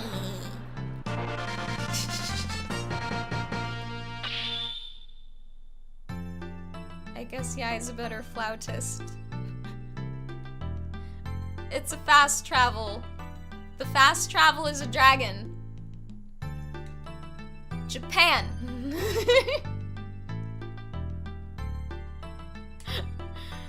Oh, I nearly forgot. Inside a building such as a castle or a store, I won't be able to hear the flute, so make sure you're outside when you use it. Oh yes, and take this map. I'm sure it will come in handy. Map of Nippon. Well, I must be going. Thank you. Thank you, Koryuta.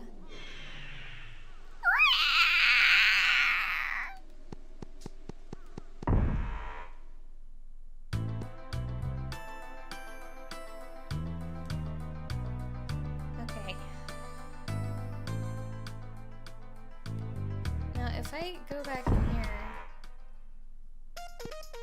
Yeah. That track is so good. Okay, hold on. We're gonna take a break before I continue. I'm trying to get through a dungeon tonight called the Ghost Toys Castle. It's not too bad. It is my least favorite dungeon, but it's not too difficult. It's just kind of a pain in the ass for reasons related to, like, the enemies, and the manner in which you have to get the fucking item in the dungeon is really obnoxious. It's, oh wait, wrong, no, wait, that, there we go. So, anyway, and I'll look at what you put in chat, Xandrick, before I get back, and we'll talk about it. Okay, I'm gonna play you some music. It's some sexy music, as far as I'm concerned, anyway. Everybody has their fucking opinions. The first one's kind of like cool sexy, and the second one is like creepy sexy, and then the third one is like tongue-in-cheek sexy. Or like, well, tongue-in-lip sexy? Tongue-in-labia sexy. I'm gonna stop. I'm gonna play the music. Hello. I have returned. How you doing? So, Xandrick, I read what you put in chat here. That's a very common problem in relationships, because men are both expected to initiate sex and more likely to initiate it because of testosterone and socialization and all that shit. And I think generally speaking, women appreciate when men initiate sex. However, yeah, once you get far enough into a relationship, you're not gonna be wanting to, like, fuck each other absolutely all the time. And, you know, even then, you know, people are not always into it. So, like, what I have found is useful, when you've been with a person for a while, is to kind of have, like, a sort of, code language regarding your levels of interest in things at the time. So, like, there's certain things that, like, if my husband does to me, or if I do to him, like, signals in, like, a subtle way to anybody observing, but very clearly to either of us, that we're interested in having sex. Now, like, were anybody to observe this, they would not think that that's what was going on, but that's, you know. So the point of that is it kind of softens the blow of being rejected if, like, it wasn't, like, so explicit, but rather, like, you put out a trial balloon, so to speak, and it was, you know, calmly rejected, like, or ignored or rebuffed in a way that was not, you know, hopefully too harmful to your ego.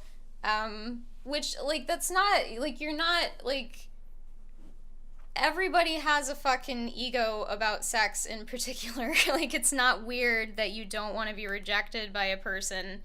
It's definitely not fun. Like, even if you've been married for over a decade, it's still not fun to be rejected. And, yeah, I could understand how, like, if over time, like, especially if your partner was pressuring you into initiating sex, and then they weren't responding when you did, yeah, like Urchak said, I think that might be a little bit more about attention than spontaneity there. Because, yeah, that doesn't make a lot of sense. Sometimes, I mean, I don't really think people ever know what they want, to be honest, but if you give people enough time to think about it, usually they can come up with something.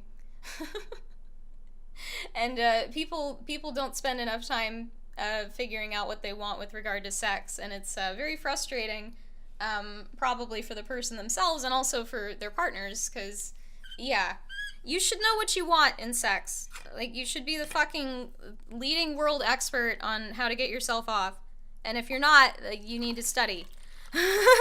Because, like, the notion that you can fucking expect anybody else to know what the fuck you want when you don't know what you want is kind of fucking absurd, isn't it? So yeah. Like, if you're having bad sex, and it's because, you know, your partner is not doing things that you like, you need to tell them that. You can't just expect them to fucking figure it out.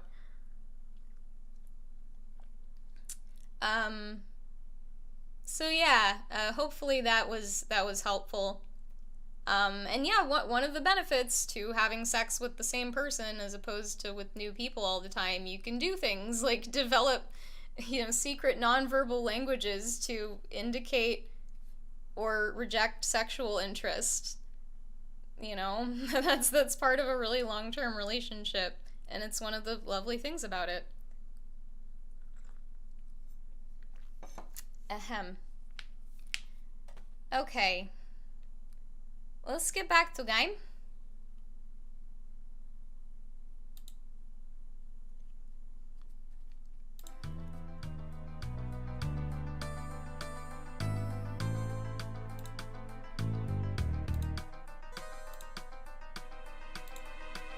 Here we go. So, like, the music in this town is, like, unduly... It's unduly anxious. Like, it sounds like there's a fucking, like, murder mystery going on here with this music, but it's actually just the music for the town. And it's just kind of interesting like that. But this town is actually not where we need to be quite yet. We need to go up Compira Mountain. This music fucking slaps. I love this fucking track so much.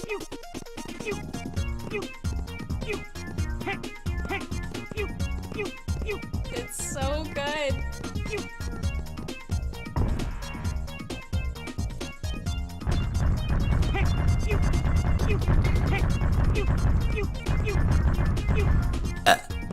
Excuse me.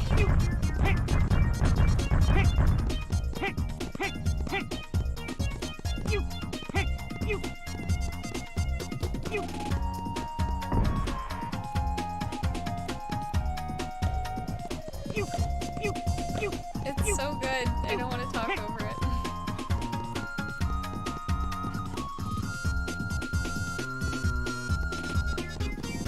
Alright, I guess I have to talk. Okay, so Urchak brought up something in chat, how lesbian porn is made for male consumption, so it doesn't look like lesbians having sex literally at all. It's very silly. Like, I have fucked women. It looked nothing like anything I see in porn. Like, seriously.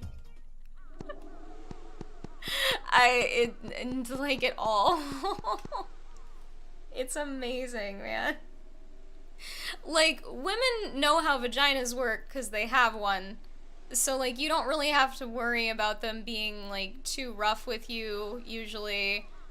Or, you know, doing anything too clumsy. Like, they generally speaking are a lot better at handling vaginas than men. It's not universally true. And I've certainly met men who know how to handle vaginas, but...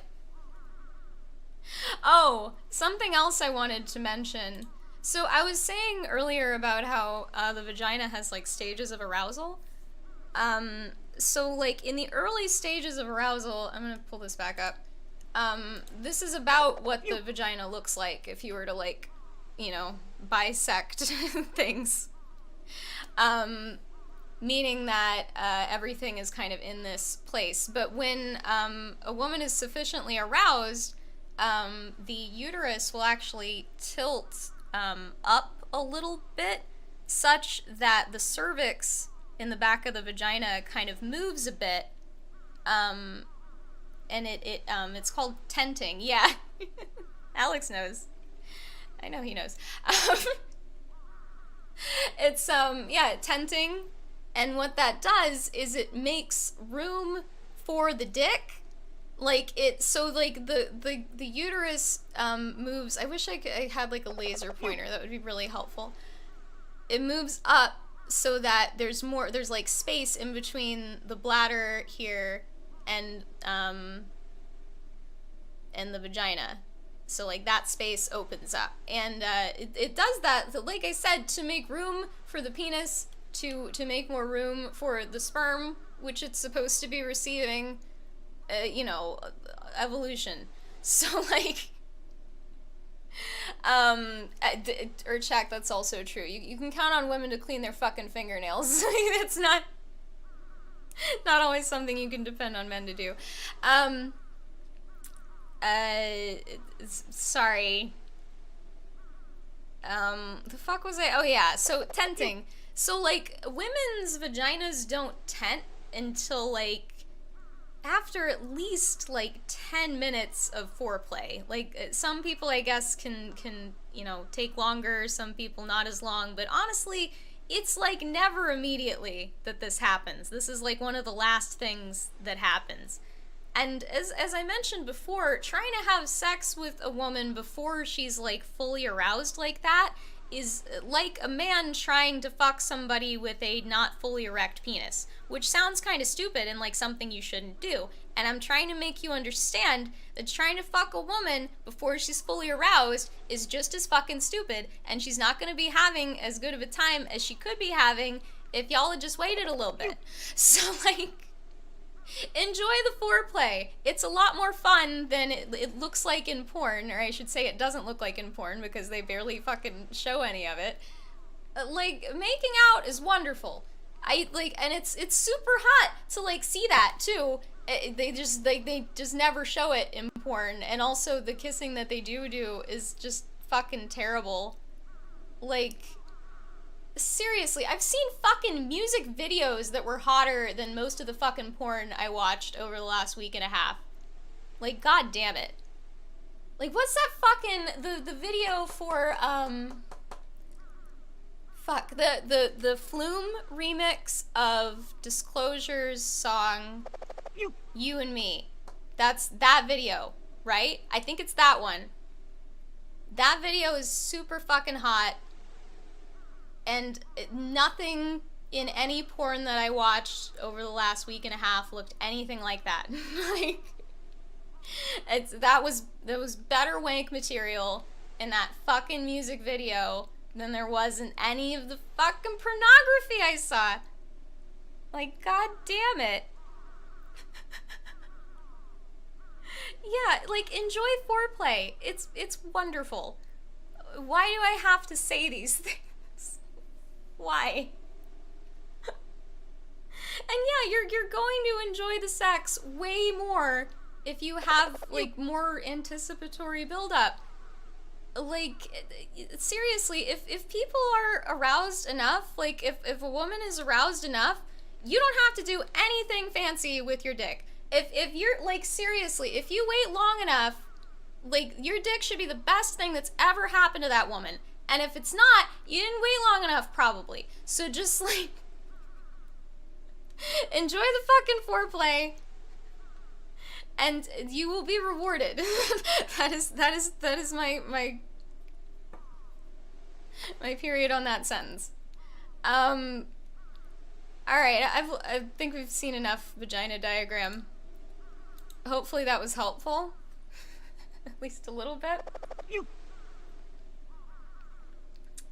People overemphasize the G-spot as something that's important. It really kind of isn't, honestly.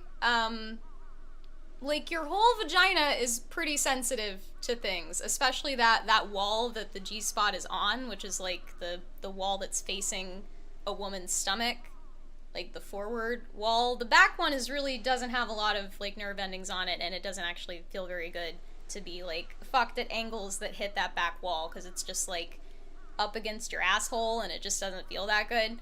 But the other side is where the action is. And, like, that whole part is really sensitive. The G-spot is not, like, fucking special or anything, to be honest. It's really not. It's just kind of, like, the most sensitive part of a, like, huge sensitive area, kind of. And it's not, like, by a lot, either. It's not like the clitoris relative to the rest of the outside of the vagina, for example. It's not anything like that. Like, that whole wall is good shit. So, like,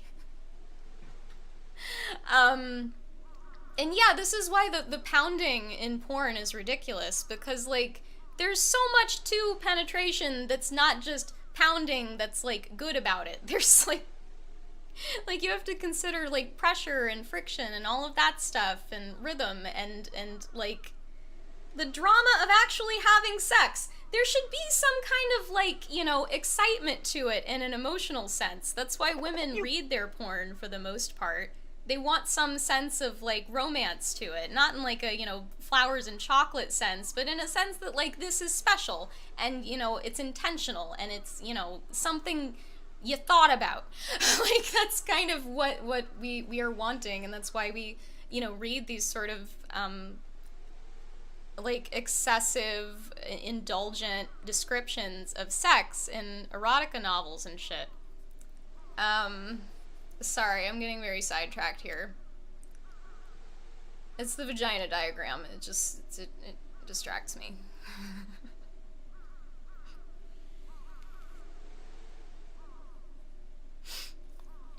Let me get rid of OBS here. Actually see.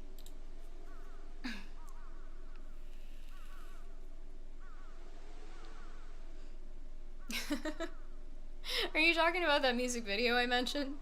That is preteen porn. Oh my goodness.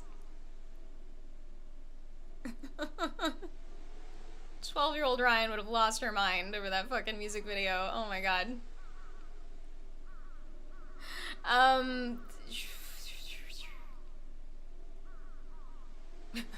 Yeah, it's a little interesting that I'm doing this over fucking Goemon, but you know what?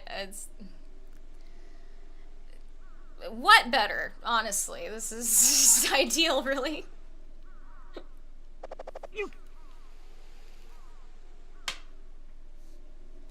Anyway, alright.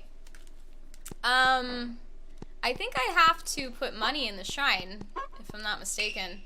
Welcome, Compira Shrine.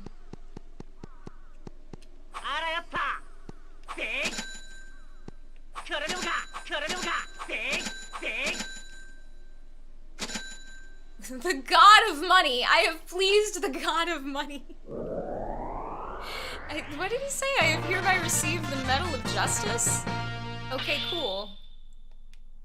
Now I got flaming money. Dope. A powerful medal surrounded by flames will be thrown. You can light torches too. That's why I needed it, I think. Alright. Let's go back down the mountain.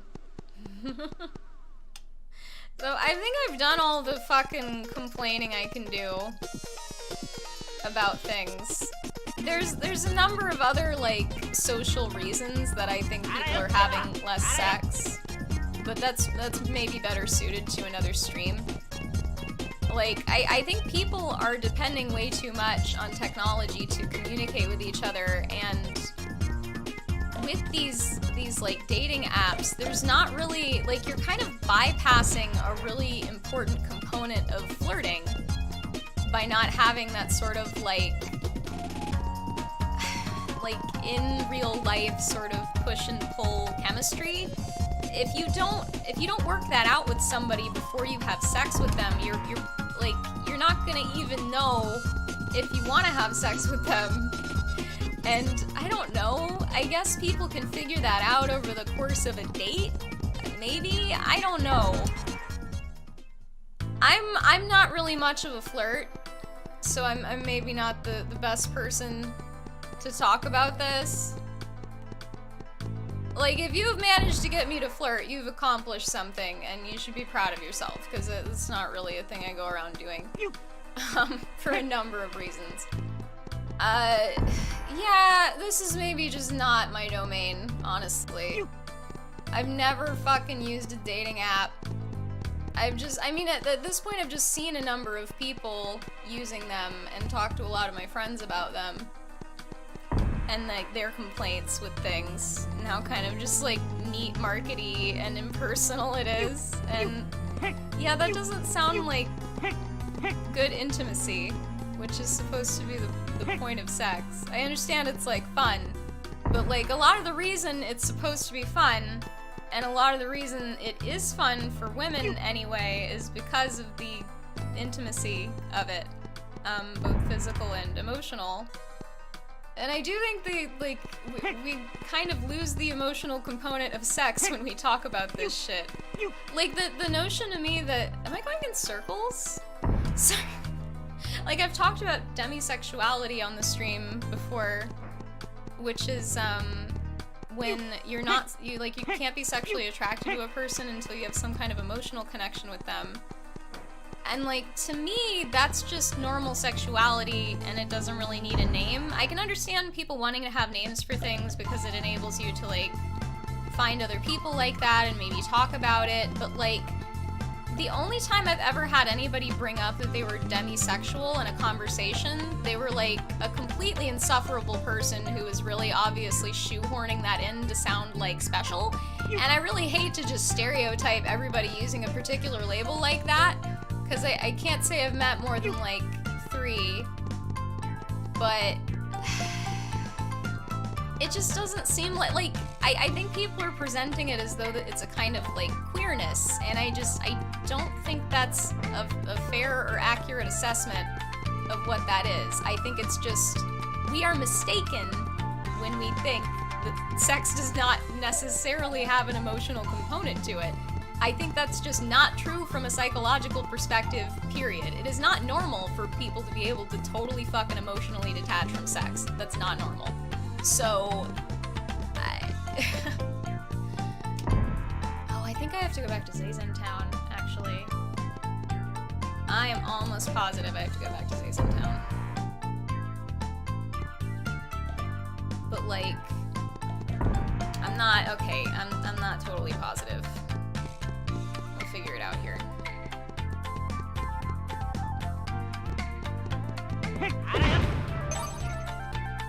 Sorry, let me look at chat here. Yeah, the dating apps are too reliant on pictures. I agree. Like, a lot of the people that I find really, really hot are, like, don't photograph well.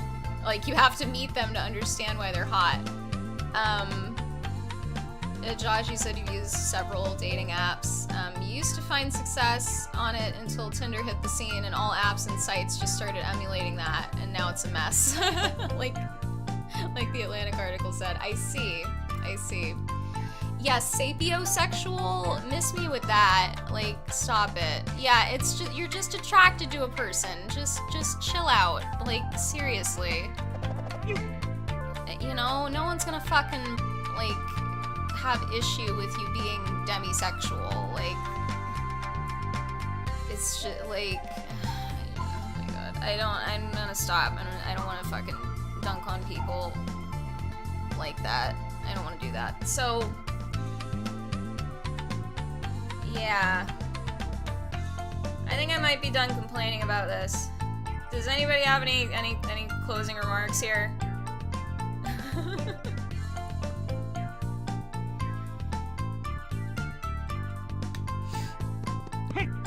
I'll probably think of other shit that I need to say before the end of the stream, but for the moment, No! For the moment, I'm done. Damn. I fell into hell. I don't... Okay, here we go. Yeah, we need better sex ed. We need better porn.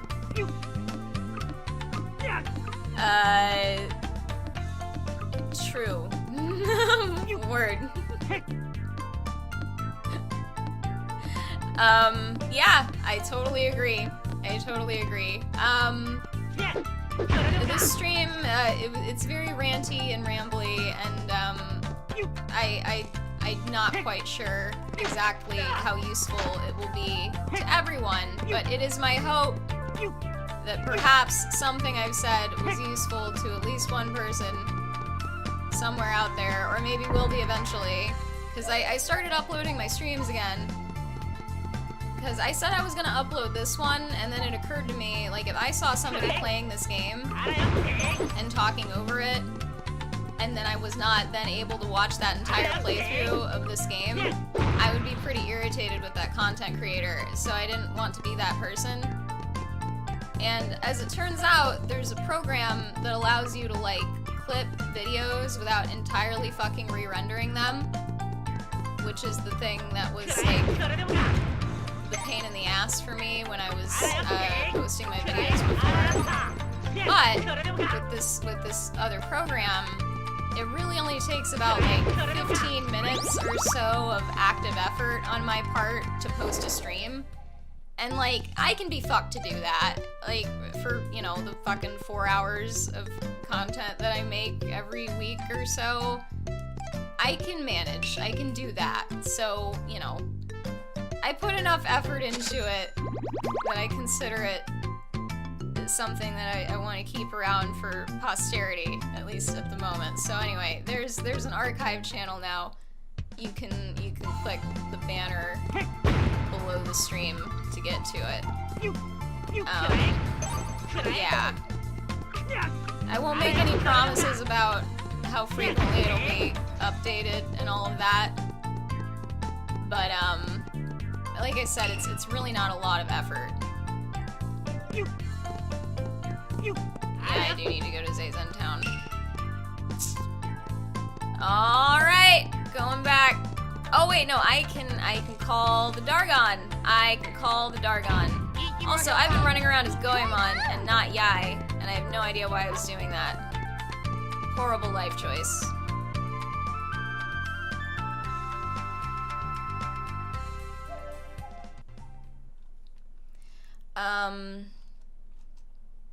It was useful? Good. I'm very glad. It was enormously uncomfortable for me. Honestly, it really wasn't that bad.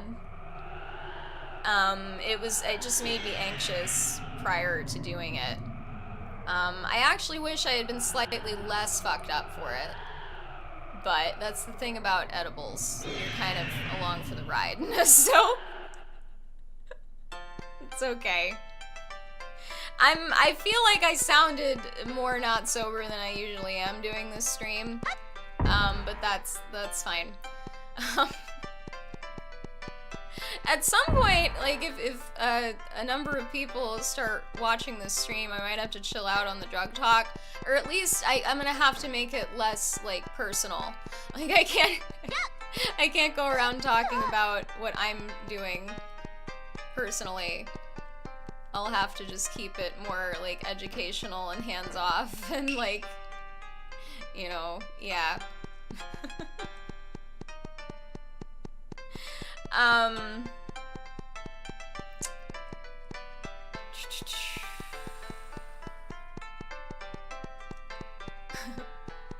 To summarize, in short, mutually agree, pain doesn't equal pleasure, and be a man and eat the kitty. It pays off. It's a good summary. It works. I mean, I'm not opposed to mixing your pain in there with things. If you're into that, you're into that. I get it.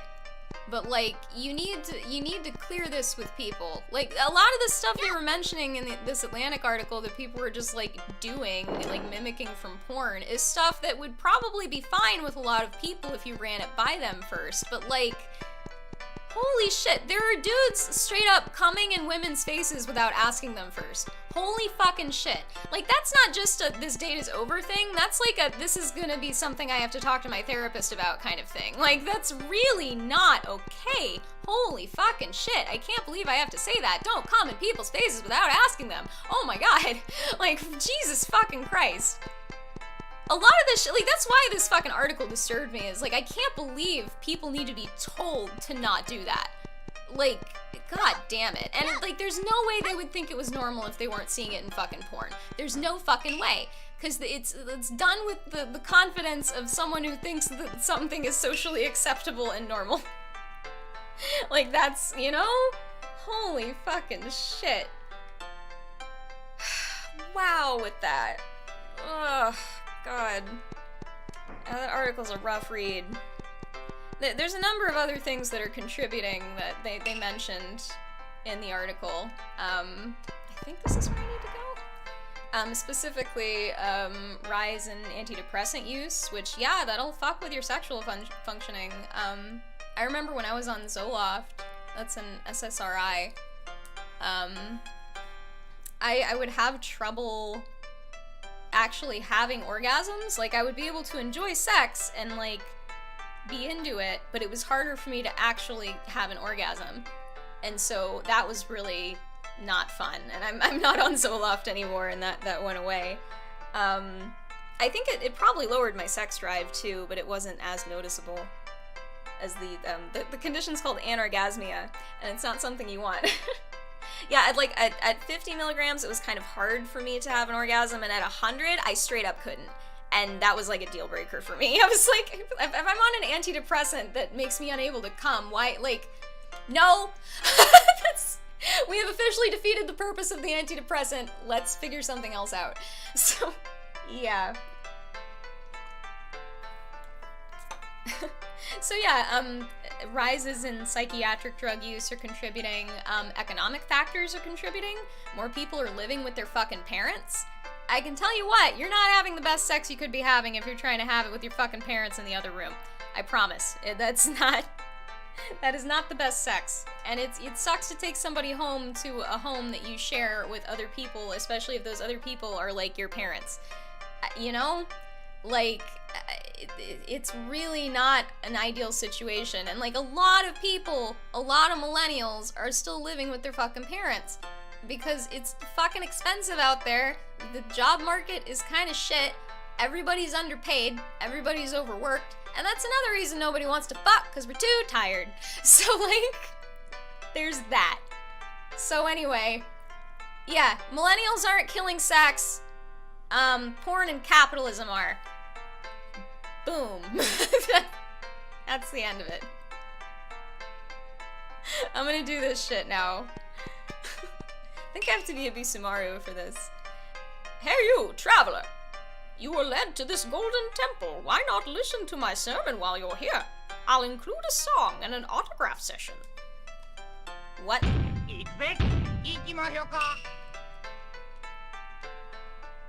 Hold on. What do I need to do to get him to do the thing? I might have to look this up. Because I think I was supposed to have triggered something that I did not trigger.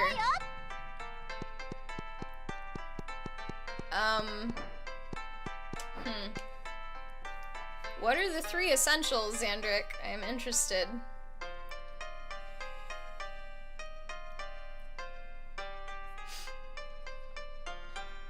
You don't think you ever truly had sex until you lived alone? I can believe that, honestly. I lived with my in-laws for like 6 months, and that was definitely some of the most not great sex I've ever had. I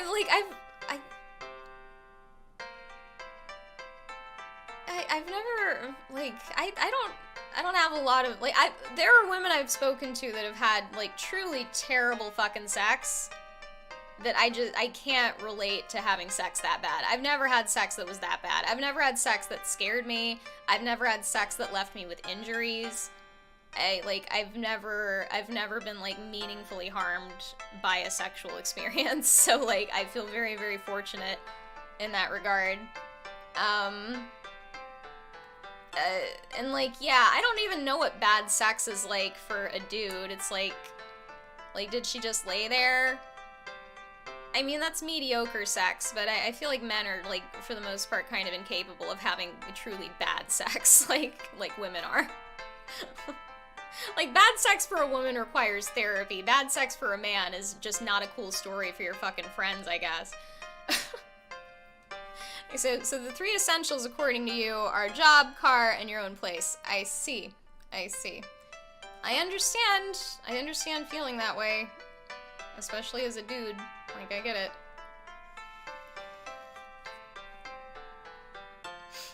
But, like, yeah. I feel like people are pretty understanding these days.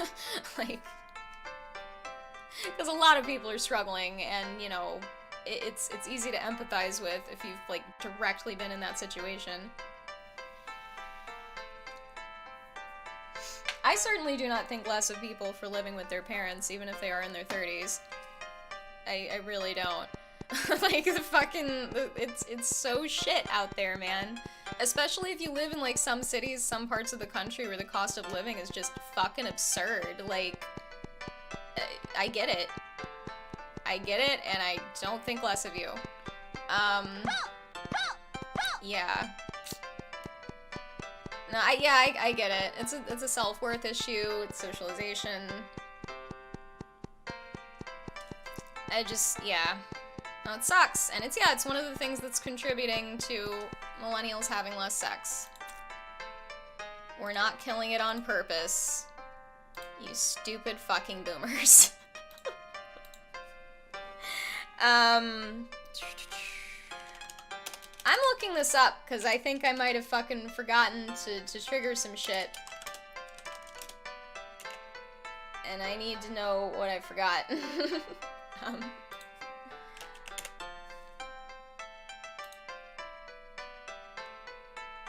And I've picked an ideal place to idle.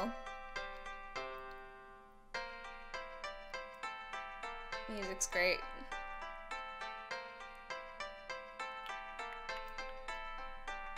I might have missed something in Folky Poke Village, that place that I just kind of pieced out of. I didn't think I had to do anything there.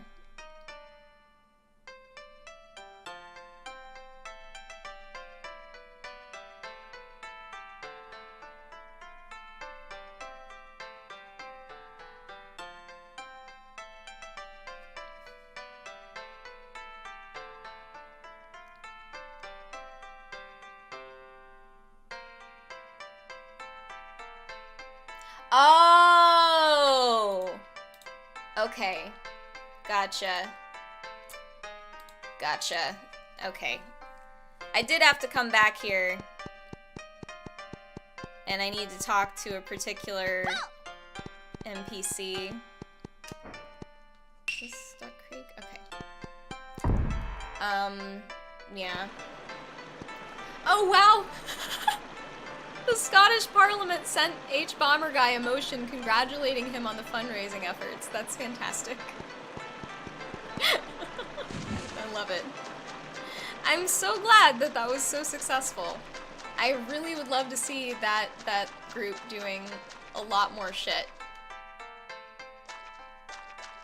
Cause like it's one thing to make YouTube videos. I don't think it's a futile fucking cultural effort. I think that the only reason this was able to make so much money is because of the like social clout that H-Bomb and the other fucking lefty YouTubers had garnered over the last year or two. That's the reason that people showed up and opened their wallets, and I love that it was so successful. Like I really want them to do more shit. Even if it is out of spite. I think it was apparent to everyone involved that it was not purely a spiteful effort. I thought I had more tea. Apparently I don't. Okay, you're not tiny. Walk through. You're bullshitting me. My dream is to sit back, relax, and have no worries for the rest of my life. Sounds dreadfully boring. Let's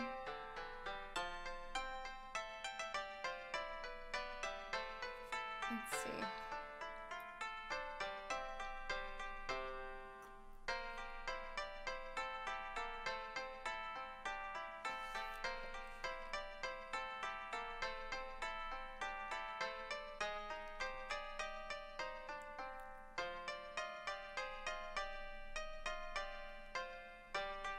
Huh. Okay, I'm gonna look at a different one. Sorry about this, y'all. It's like the first hiccup I've had. I generally speaking know what I'm doing in this game.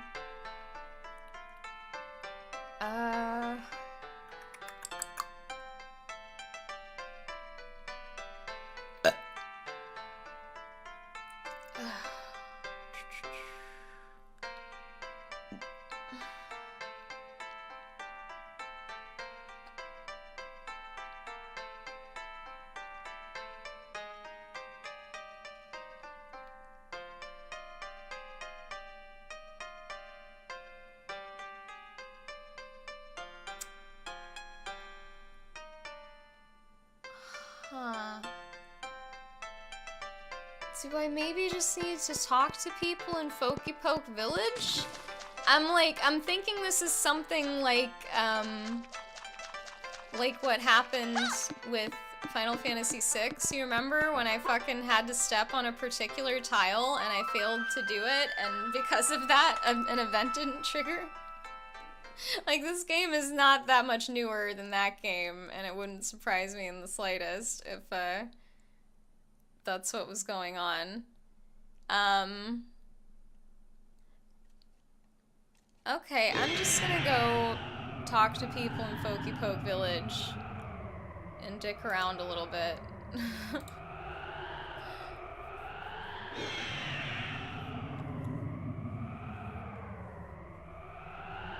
Yeah, exactly, Urchak, no shit. I've read like several articles, seen several videos about polyamory in Silicon Valley. Some people are figuring it out. Like, it's not all hopeless, it would seem. Yeah, I think a lot of people, like, they feel the same way about all of this that I do, and understand that there's been,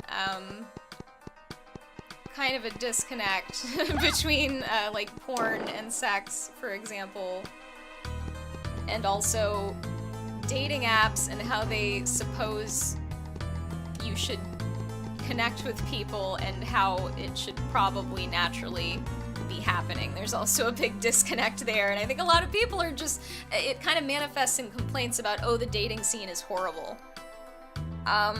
Yeah, it sounds horrible. If this is what you're expected to do, you know, find somebody, swipe right on somebody on an app, and I can't even imagine it. I'm good. Like, the villagers, as you can see, not in great shape. The folk dance championship will likely be cancelled. I have to eat to until I forget this tragedy. Sigh. There was an extra word in there. Extra word. Will someone please look for the children? Because for the person that finds the children, I've got a fantastic reward. Oh yeah? Oh yeah? Dragons are those mythical creatures that come out in fantasy stories, right? Do they really blow fire from their mouths? Only if you piss them off. That's my understanding. Yeah, exactly. Well-compensated millennials with jobs they're happy with are having a bunch of sex, some of it with other people. Shocking. Yeah, how about that? How about that? You remove the stress of economic anxiety and working some shit-tier, mindless job you hate, and suddenly people feel like fucking. It's just crazy, isn't it? My skin is so smooth and gentle that they may mistake me for a child and try to kidnap me. Is she funny?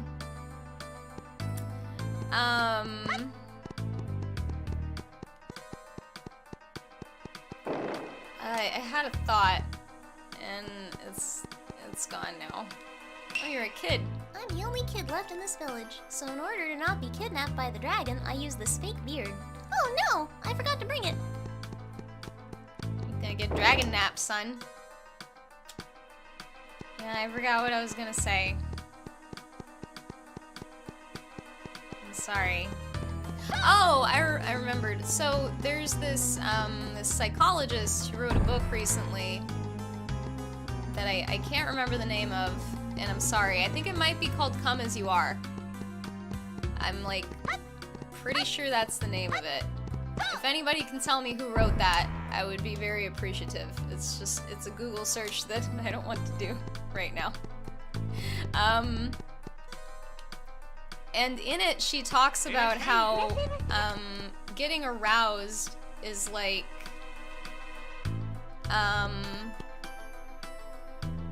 with women especially, it's like a brake pedal, gas pedal thing. And by default, the brakes are on.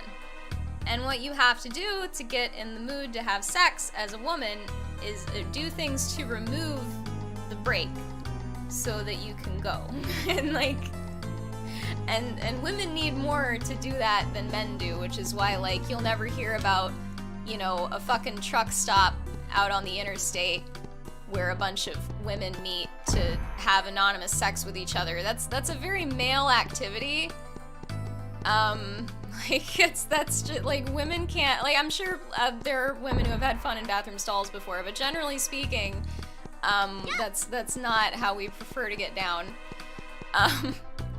We need like, you know, ambiance and shit. Like we like candles and you know, build up and romance and you know, anticipation, all of that stuff. It's just like I said, we want it to feel special. It doesn't have to be like over the top, but you know, it's like I kind of want to do like an entire separate stream about like all of that shit, just like romance and like sexiness in the abstract, rather than like this stream was supposed to be like explicit. Like I wanted to talk about genitals and just like the sort of mechanics of it, and I think I've accomplished that. The question of like what arouses people in like an emotional sense and what people find like romantic and sexy and all of that, that's like a completely different conversation that's not so much related to genitals. So yeah. I'm gonna read this in chat real quick.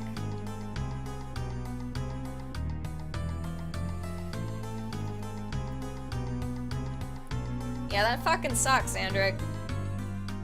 And I know a lot of people who can relate to that situation. People are not being paid enough. Like, seriously. It's not about just having a job anymore. Like, the wages have fucking stagnated. They've been like that for decades. And it's really, really, really starting to hurt people. It's eliminating our working class, which used to be thriving and doing quite well. Yeah. It fucking sucks. In Britain, there's a subculture of roadside anonymous sex called dogging. It's mostly older, middle-aged couples. That's interesting. I guess when you, like, you know, I've never been 50. Maybe by then you just want to do that kind of shit to keep it spicy. I have no fucking idea. At the moment, the thought of doing something like that is horrifying, and it does not sound fun at all.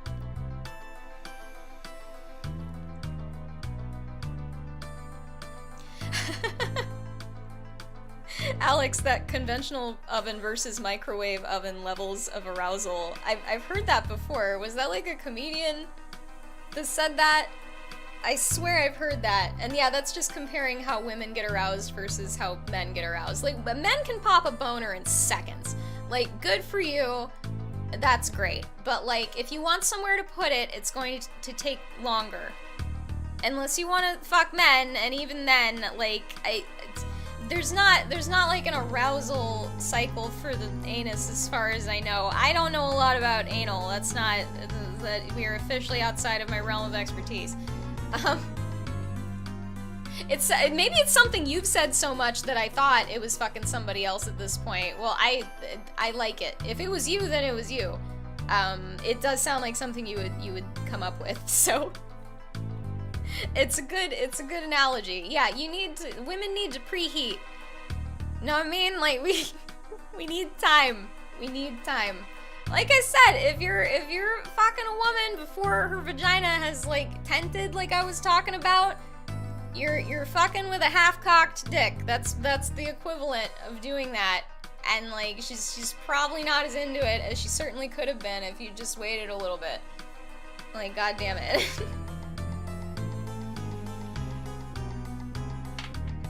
Yeah, that's something I can't even fucking wrap my mind around, Urchak. being aroused against my will, irrelevant of my will, or sometimes to my own confusion and terror. Yeah, that's not really something that happens to women a lot. I can't imagine what it's like to be a dude. I can only sympathize. You know, like I said, I try not to go around, making dudes any thirstier than they already are. I really am not. Like, that is not my goal as a woman or a person in the world. Yeah. Cause, like, being aroused is fun and all, but, like, you know, context. There's a time and a place for everything, you know? I'm gonna save real quick. I haven't done that in a little bit.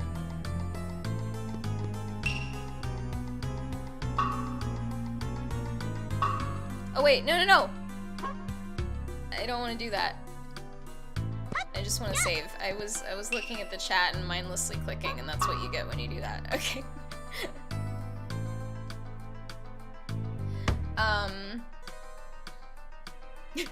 Just looking down and whispering at your dick, why are you doing this?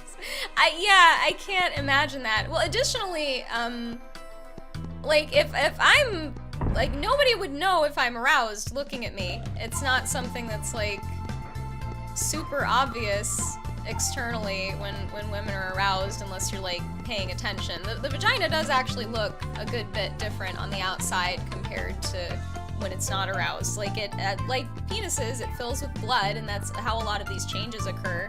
It's what triggers the lubrication, which is happening from, like, several angles, several different glands are involved. Like, it's a process. Like I said, there are stages. There are stages of female arousal.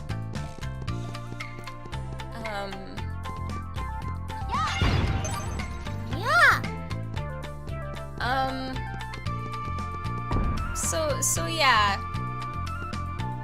Like I said, I hope that was helpful.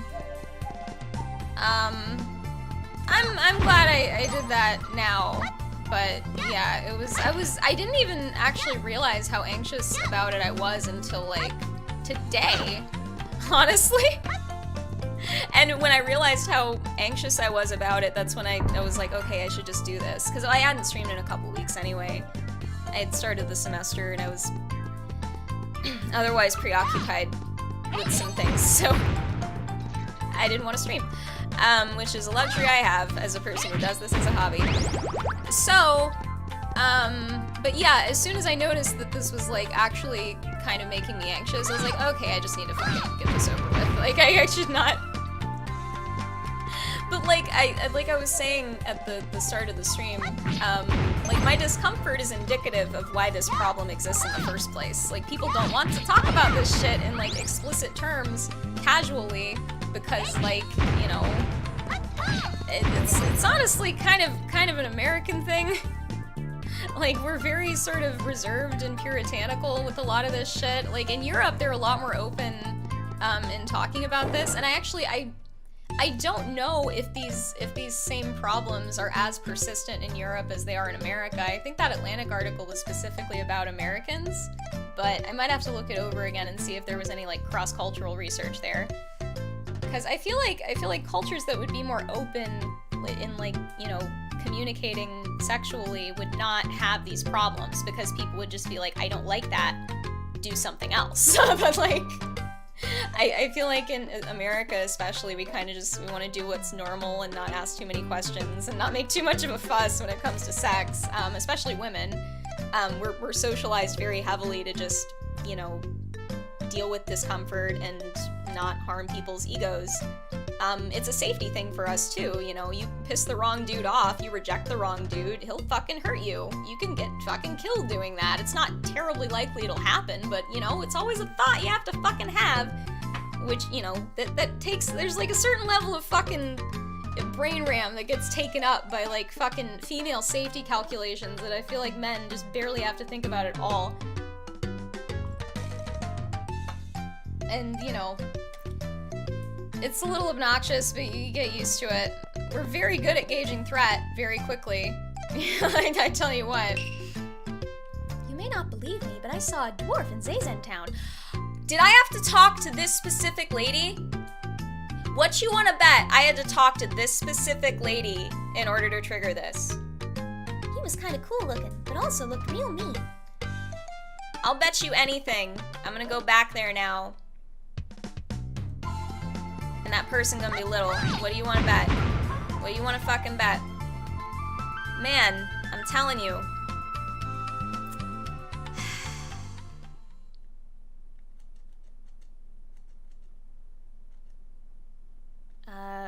Where the Zayzan town? Yeah.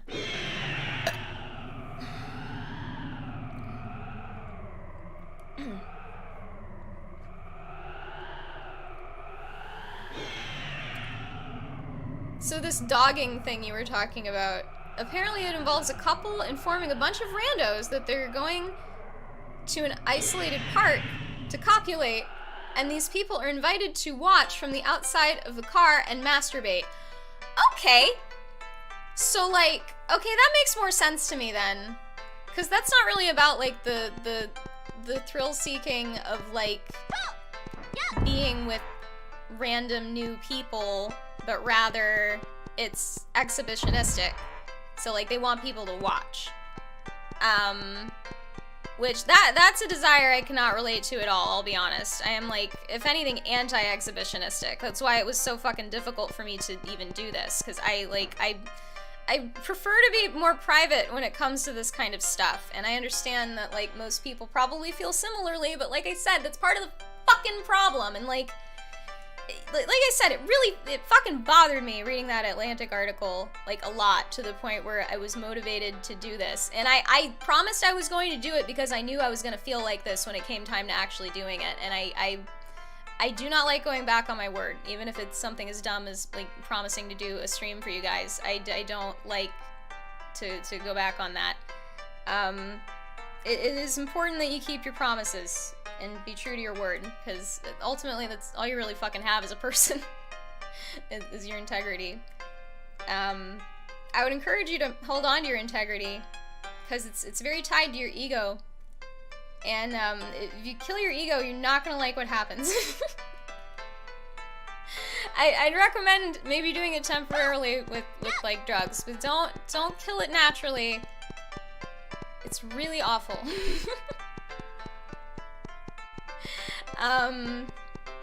Yeah. What didn't you know?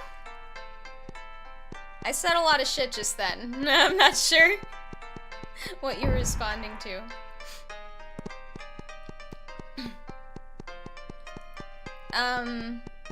Oh, about the dogging thing. Yeah, that's news to me. Yeah, I know about a lot more shit with regard to sex than what I'm actually into, which I'm not going to get into, because as I mentioned, I prefer to be more private when it comes to this stuff. Look at that! Look at that! I'm telling you, that was the trigger. I had to go talk to that fucking specific fucking lady in that fucking coffee shop to fucking get this fucking person to fucking turn small. Fucking fuck with that. Fuck. God damn it.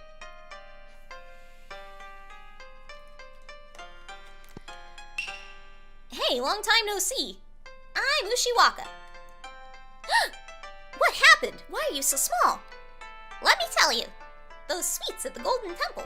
Well, if you eat 8 in a row, there's a strange power that makes you shrink. If for any reason you want to shrink, go to the Golden Temple. I'll be there waiting for you. Okay. I'm doing it.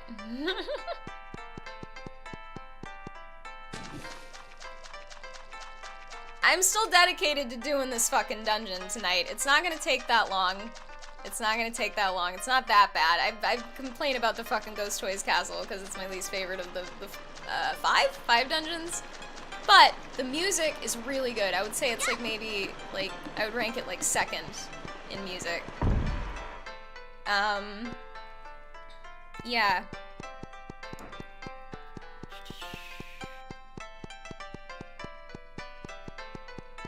Where's the Golden Temple? Move away from the sign. I should talk about the music I played. Those are some good songs. Here we go. The first one was this dude, Chet Faker. He is an Australian producer, singer, person. Thank you, Urchak. Thank you for coming by. I very much appreciated your input. And yes, everybody have better sex. For the love of God, life is short. Learn what you're doing. Holy shit. Like, ask questions. Be curious, as Lindsay Doe says. Or no, stay curious. Stay curious. There you go. I need to buy one of her shirts. That is such a fucking cute shirt. Oh my goodness. And actually, let me plug that real quick. There's a YouTube channel called Sexplanations. If you want to know fucking anything about sex, fucking go, Lindsay Doe, Dr. Lindsay Doe will have that shit for you. And if she doesn't, go look at Lacey Green's shit. But honestly, let me put like an age difference on that. If you were under 20, go watch Lacey Green. If you were over 20, go watch Lindsay Doe. Maybe that's like, I don't know, because Lacey Green's shit is like kind of geared towards very young adults and people who just don't know shit about sex yet, honestly. Whereas Lindsay Doe's stuff is kind of presuming you're already sexually active and maybe, you know, have been with some people and just kind of need some more information. So, yeah. Yeah, it's very late. I actually just noticed how late it was. So if people need to fucking leave, by all means, get the fuck out of here. You're just gonna be missing the Ghost Toys Castle, which is very cool. You should maybe watch it later, but I'm done talking about anything that I consider to be of great importance. So, yeah. But I did want to plug those channels. They're very, very good. Very, very good.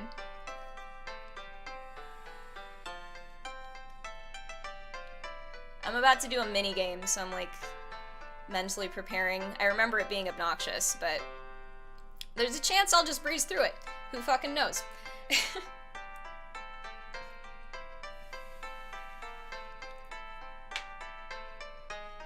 Alright, let's do this. Oh, there. Hello. It wouldn't be for you. It's gotta be someone with a big nose and thread of eyes. That is the most arbitrary possible explanation for you do not have the right character out to do this mini quest thing. Like, You made it! Narrator, please explain.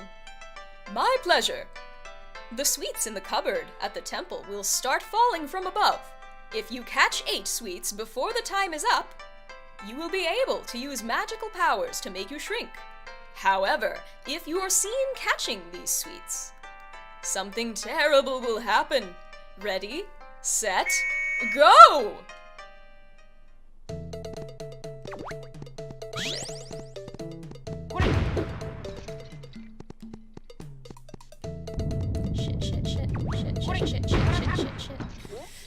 shit. Go away, go away, go away. Ah, yeah. I think I'm gonna be alright. This isn't as bad as I recall. What was it, 8? Yeah, motherfucker! Yeah, I think I'm gonna do it. I think I'm gonna one-shot it. Nope! Oh, god damn it. Shit! Oh no! Nope! Nope! I'm fucked. I'm fucked. I'm fucked. I'm fucked. I'm fucked. Yep. I fucked up. I fucked up. I fucked up. I fucked up. Yeah, I don't even know of other. Well, okay, so if you're specifically into BDSM, I mentioned that there's a YouTuber, Brittany Simon. She's good. So you can look at that if you want more information about the BDSM community and what that's all about. Lacey Green has done some stuff with that too. She's got a massive library, like 300 fucking sex ed videos. Just, it's a monument. I don't get people who dunk on her, honestly. I feel like if you do that, you have no idea what you're talking about.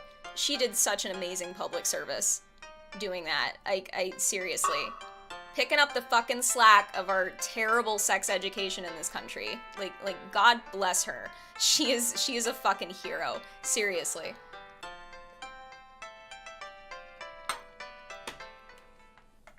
Alright, try this again. Yeah. Stop. Man, you were right there. Fuck you. That thing, fucking spawned, right fucking on top of me. No shit. No shit.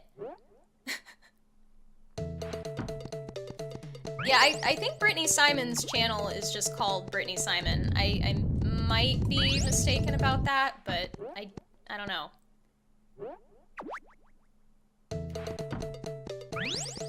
If not, you can probably Google Brittany Simon and find her shit, I'm sure. I heard one drop. It must have been over there. Is it gonna despawn? Where the fuck did it spawn? Huh. Okay, whatever. I think I'm gonna do it. I think I'm gonna do it. I shouldn't have said that. Now I'm gonna not do it. Fuck you.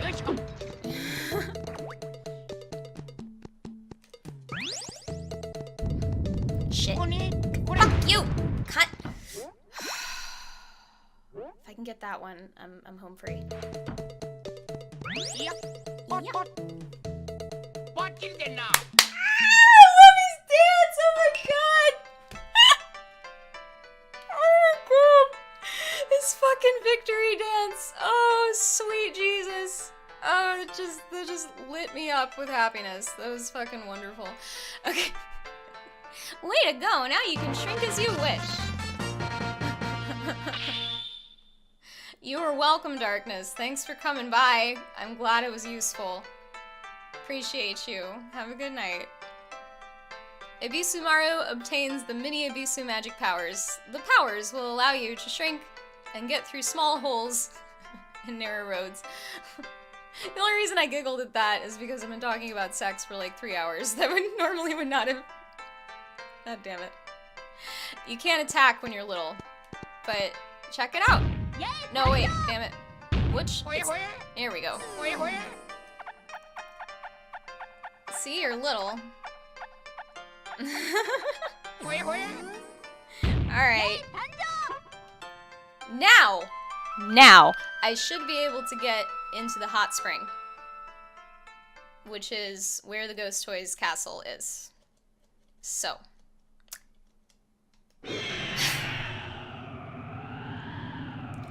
I was talking about the fucking music I played over the break. Yeah, that Chet Faker song is hot. A lot of his shit is very sexy and just good, even when it's not specifically about sex. He just kind of has a sexy style musically. I almost saw Chet Faker live once. Alex, do you remember that?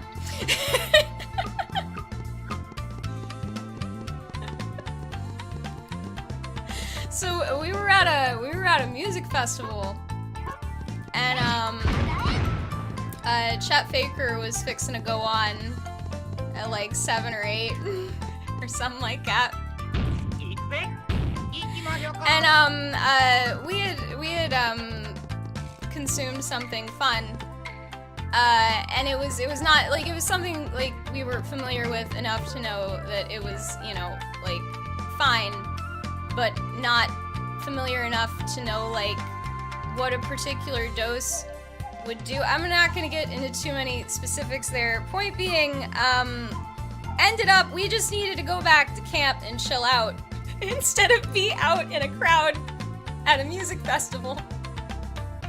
And unfortunately that realization struck right about the time that Chet Faker was going on.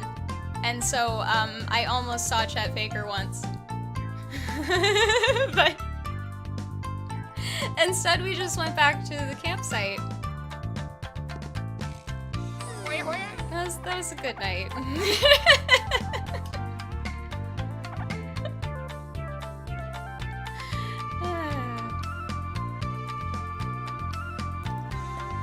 Sorry, what was I doing? Hot spring. Right. I'm on it. Oh, fuck you. So that was that song. It's over here. Oh, is that might be where I think that's where the castle is. But I can't remember, so we're just gonna look around.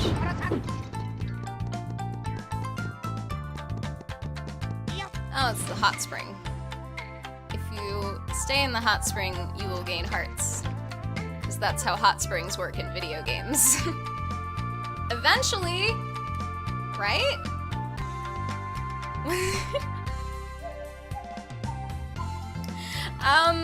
I guess not?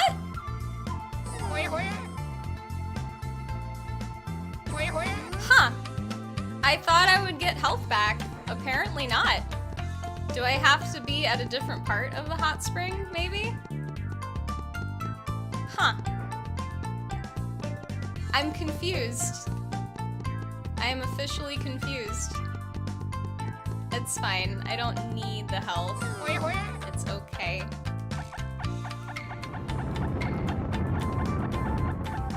What else did I play? I played a song by a lady named Meg Myers, who is someone I had not heard of until I heard that song recently. And yeah, that's like the creepiest, hottest lady fuck song I've ever heard, personally. Man, that shit is like a dude could not get away with saying that shit. Cause like when women say that shit, it's like, it's pretty much entirely obvious that we don't actually mean it. Like, and we can just say all sorts of shit and it won't be perceived as actually threatening because we're not as threatening. Not that women don't kill men, but like, you know what like imagine that song with a male vocalist and it's like suddenly really off-putting and not hot, but with the female vocalist it's just hot. And maybe that's just me, like maybe other people would not think that's hot. But yeah, I thought it was hot in a way that like only a girl could be hot. Because if a dude tried to sing that same song, he would sound like a fucking psychopath. So like, so yeah, that's a cool song. It has this like guitar solo in there that is almost out of place. Like the first time I heard that song, I was like questioning it, but now it's like I look forward to it. It's actually pretty fucking cool. I don't know if that's her playing the guitar. I think she might have worked on this song with a person. I'm not sure. I'm not familiar enough with her as an artist. I should look into it. I remember like her saying that like I read like part of like what she said she was doing with this song. This is the Ghost Toys Castle, you guys. It has really good music. And these fucking ghosts that I can't hit yet. How do I... Yeah, that's right. I think you have to do this to get in, so... Yeah.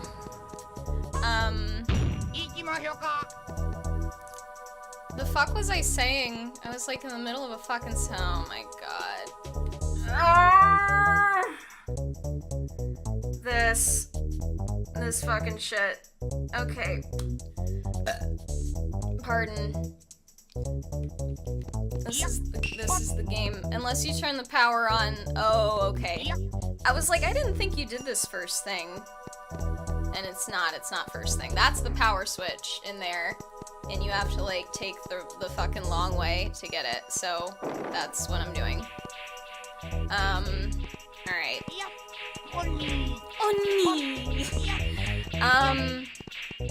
God damn it. That train of thought totally derailed. I can't remember what I was saying at all. Is that a fortune cat up there? I swear I see a fucking fortune cat up there. I can't get up there yet though. I'm gonna need to come back here when I have a different ability, I think. I don't remember what I was talking about. I'm sorry. I was talking about the songs that I was playing, but I don't. Something about the Meg Myers song that I played. I'm sorry. I'm sorry. It's a really strong edible. I'm sorry. Okay, I played a Janelle Monáe song after that. When I asked Alex about sexy songs, that was like one of the first things he asked me. He was like, do you have Janelle Monáe on this playlist? And I was like, no, and that's a mistake. So I corrected it.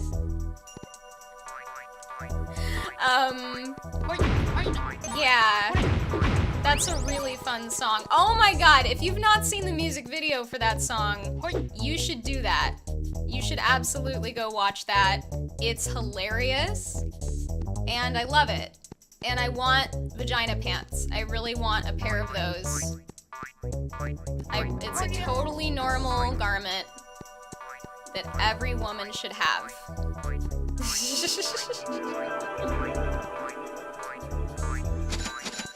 Cool.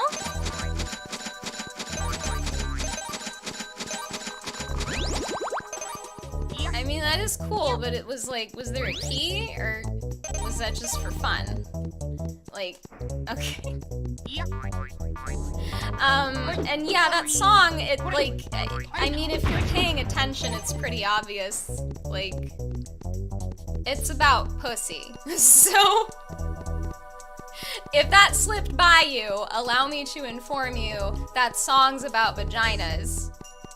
And this was the first album that Janelle Monáe put out where she was like openly queer. About the but okay. I'm confused. Huh.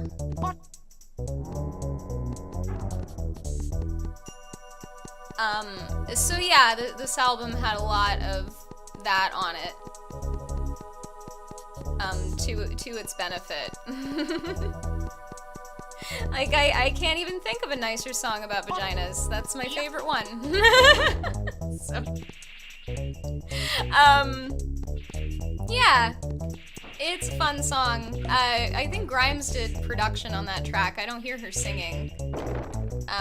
But she's listed on that track. Was there a key in there that I missed? Or do I have to kill all these guys? I thought I already did that.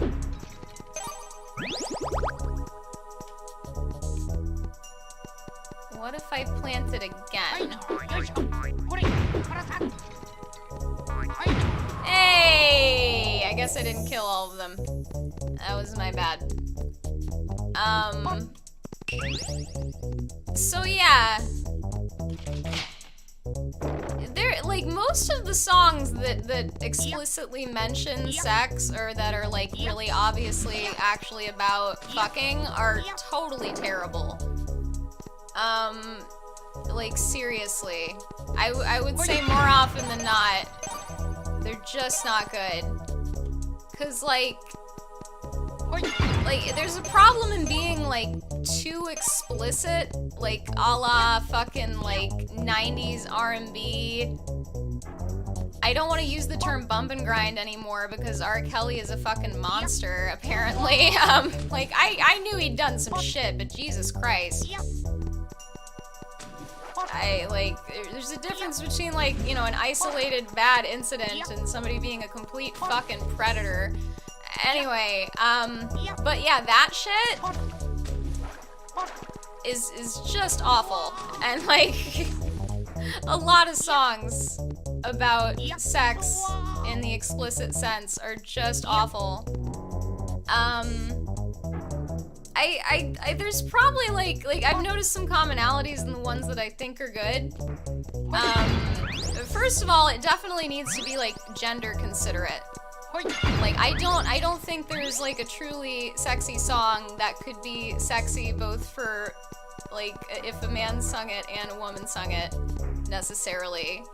Not like a viscerally sexy, like, this is, like, you know, like a turn-on kind of sexy song. Not just, like, music that's, like, there's a lot of music that's not specifically about sex that's, like, sexy, because, like, you could maybe see yourself having sex to it, or it just, you know, puts you in a good mood to do that, maybe. There's a lot of music that's in that category for me that has nothing to do with sex. Either, like, musically or lyrically, it's not like that. But I was trying to play songs that were, like, you know, like, explicit. Like, you definitely knew what they were about. That kind of shit. If I wanted to do, and I think I might do this eventually, like, a stream talking about, like, sexiness in the abstract and sort of, like, the emotional, like, romantic elements of it. That would be a completely different playlist. And, yeah. Also good shit, but it's not the same thing. And there's like the songs that I like that are specifically about sex don't like they're sort of light, like you gotta have a light touch on the like truly raunchy shit in there.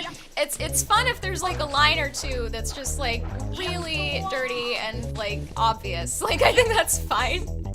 As long as it's not too fucking cheesy. Like that's good. But yeah, most of it just sucks. Like the fucking like a lot of that fucking just like shitty R&B from the 90s is like it's like unhot. Like I hear it and I just don't want to have sex at all. Oh, I see what's going on over there. There's a golden fortune cat over there. Can you see it? I can see it. I know. Can I? Fuck you. Did I just break that thing? Or is it still over there? No. There we go. I can't see you, but I'm going to kill you. Ah! Okay, you see what I have to do? I have to be a ninja. I have to be a true ninja. A true ninja. God damn it! I'm getting that fucking cat. I'm getting that fucking cat. I'm getting that fucking cat.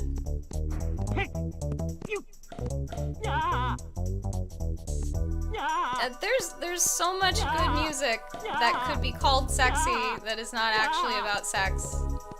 I have to concentrate to do this, I'm sorry. Slowly.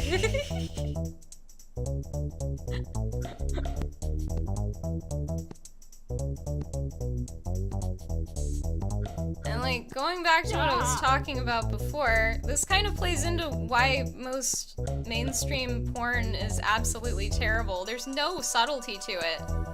It's just all fucking, like, vulgar, gross parts of sex without any of the, like, build-up or like, you know... I don't have great language for this, especially at this point, but... You know? Like, that's part of why it sucks, is because there's no subtlety to it. Is this the map or the... No, it's the compass. You hear that? The music changed. I think this one has 2 music changes. The last one just had one and it was pretty subtle, but this one gets like way different. Oh, I have to go back to the front and play the mini game now. So I'm going the wrong way. I need to remember this is where I needed to go though. It's like straight across here. I have to remember.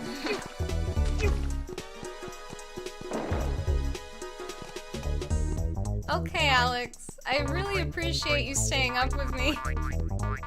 I understand you have, like, a real job. And they're not a graduate student who has Tuesdays off for some reason. Please have a lovely night and a restful sleep. Oh, Alex got a dog, and I didn't get to talk about it at all because I was so preoccupied with this fucking sex ed stream, but... I'll have to gush about your dog once you're gone. Alex got a dog, and she is so cool, and I met her yesterday. Good night. Yeah, her name is Fiona.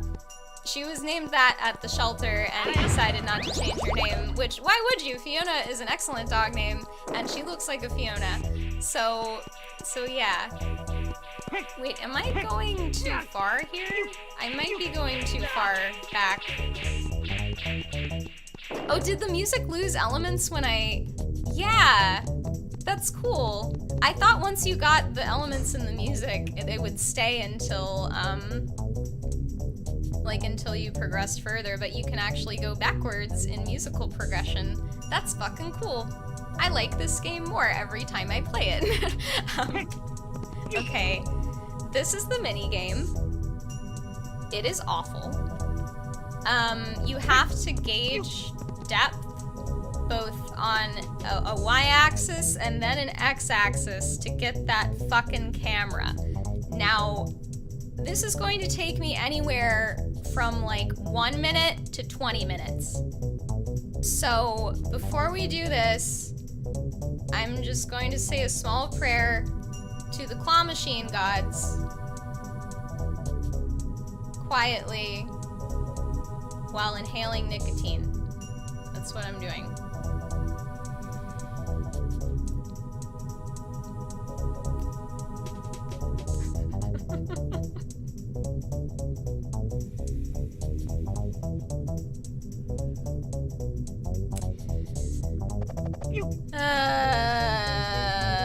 Fuck this minigame. Hello, son.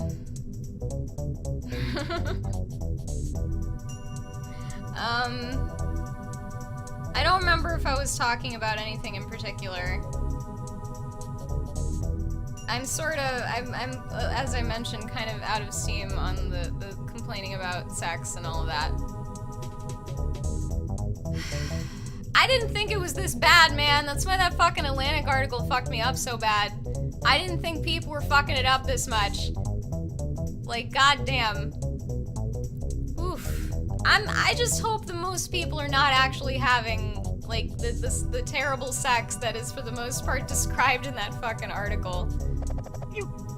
That's awful to think about, how many people are having just, like, fucking awful sex.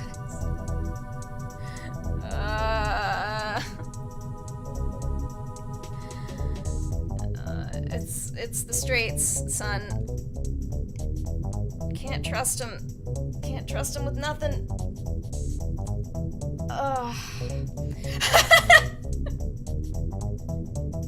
You dipped out when I got to lecturing about how vaginas behave during intercourse. I do not blame you as a gay man for maybe just not wanting to be involved with that at all. It's totally fine.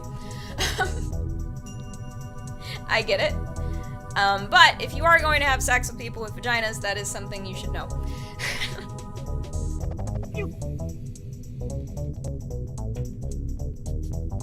Alright, let's do this fucking thing. That was, I overshot it. Did I?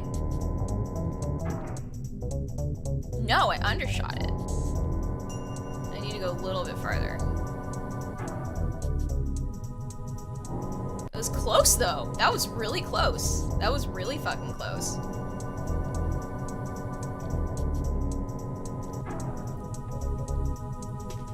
This may not take me 20 minutes.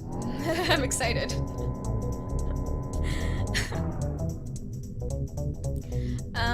Okay. That might have been good. I don't know. It's hard to tell. Ooh! I think I did it. Holy shit. No way. No fucking way. No! Yo! Oh my god! What? What? Oh my goodness, I cannot believe that. I can only remember one playthrough where I got it that quickly of all the times I've played this game. I'm like so delirious that I'm perfect. That's what happened. I'm at that like sweet spot. So the camera allows you to see the ghosts. And then you can kill them. Because you can't kill them as it stands. You can't hit them. They'll just go through you. So, it also, like it said, causes hidden items to appear. And all that. So, cool shit. Cool shit, cool shit. Like, it's good in this castle to just use it in every room, because you, like, just may as well. Yeah, I think I have to come back here with another ability to get that, to get that fortune cat. So apart from straight people fucking up fucking, what else is going on in the world? Well, I started my semester. That's a thing I could talk about. I'm taking 2 classes, technically 3, but I'll get into that in a moment. The 2 classes I'm taking, one is a philosophy class. It's a seminar on a phenomenon called moral repair, which is, moral repair is relative to this other phenomenon called moral injury, which occurs when you do something that, like, injures your idea of yourself and what you thought you would do.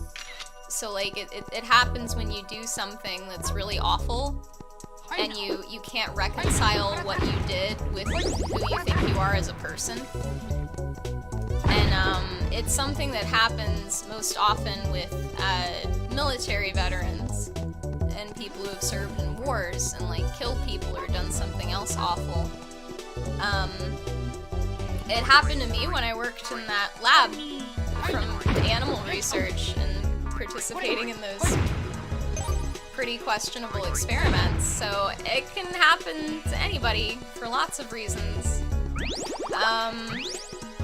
And yeah, when you are morally injured, you have to morally repair yourself, otherwise you're kind of fucked up.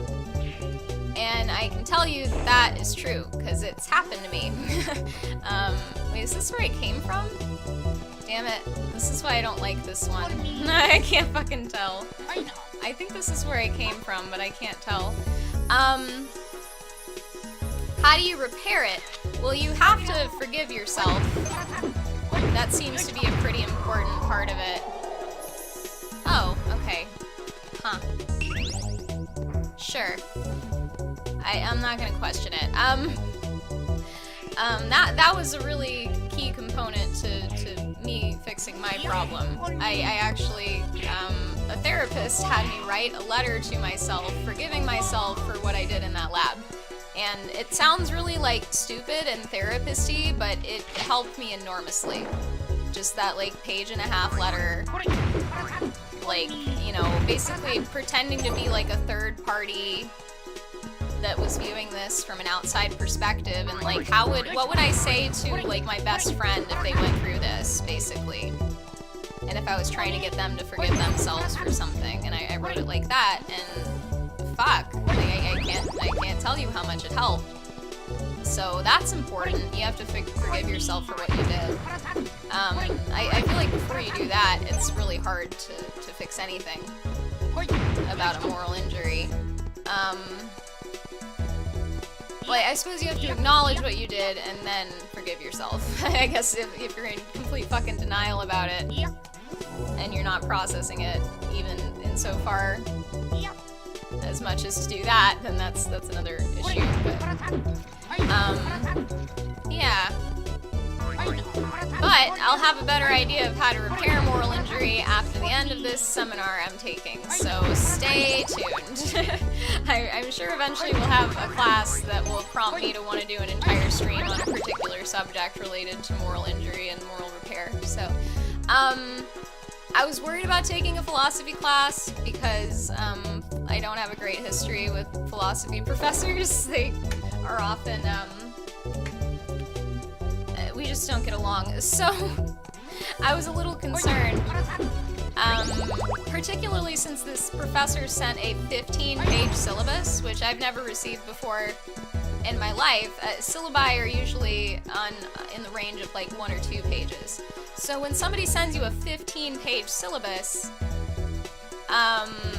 you can kind of make, like, basically professors that send you a syllabus that long fall into one of 2 categories. One is they're like complete egomaniacs and control freaks and just expect you to do everything that you can not to step on their eggshells. That's the one kind that gives you a 15-page syllabus. But the other kind is the kind of professor that genuinely, to almost like a comical sort of, parent-like point, really wants you to do well and wants to give you everything they can to help you succeed. And fortunately, this professor falls into that latter category, and he seems absolutely delightful and totally open to my Evo Psych bullshit. Can I just not do that? How am I fucking that up? Do I need to be somebody else, maybe? I don't know if there's actually differences between how these characters jump, but let's just try. Anyway, so yeah, that's the philosophy class I'm taking. It's mostly just going to involve, it's a reading and discussion class. I'm going to be reading a lot this semester, holy fucking shit. Probably 4 or 5 times as much as I read last semester, to be honest. But that's fine, that's what grad school's for. Okay, why did that work? It's fine, it's whatever. And the other class I'm taking is similar. It's also damn it! It's also a read and discuss kind of class about the primate evolution of behavior. So how generally primates behave and how all those behaviors have evolved, including humans. So later on we're going to be talking about language and free will and stuff like that. And god damn it, this sucks. And the professor for this class is a fucking brilliant woman that I almost worked with, actually. Her name is Sarah Brosnan. And, yeah, she's somebody I am always proud to tell people works at GSU, because she's a rock star. She studies the evolutionary basis of morality, which is, exactly my ballpark, really. But she mostly works with capuchins specifically. God damn it. So she runs a non-human primate lab. She was actually willing to make space for me if she had any, but she had a completely full plate and could absolutely not take me on as a student. So that's how that went down. It was a question of means, not of desire, so that's good. So yeah, I'd already spoken to her a number of times before taking this class, and, I'm familiar enough with her. She's really chill, a fucking genius. I'm privileged to be able to take this class with her. Okay, am I doing this wrong? What in the fuck, man? Do I need to wait until it's over here, or alright. But it doesn't come over here that far, does it? Okay. I think maybe I just needed to do that. I'm gonna fucking die. I've got rice balls. Okay. Jesus fucking Christ. I'm gonna not talk until I get across this. Her eyes are so big.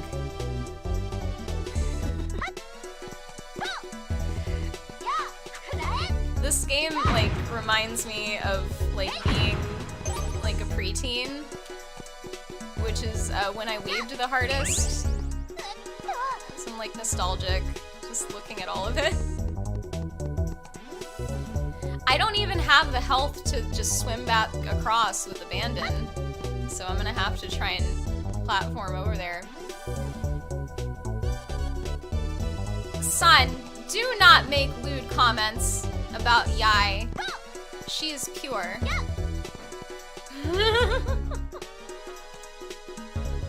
And I'm not, like I said, I'm not anti-eye contact during blowjobs. I'm anti-staring somebody down like you're trying to kill them with your eyes while giving a blowjob. That's what I'm anti.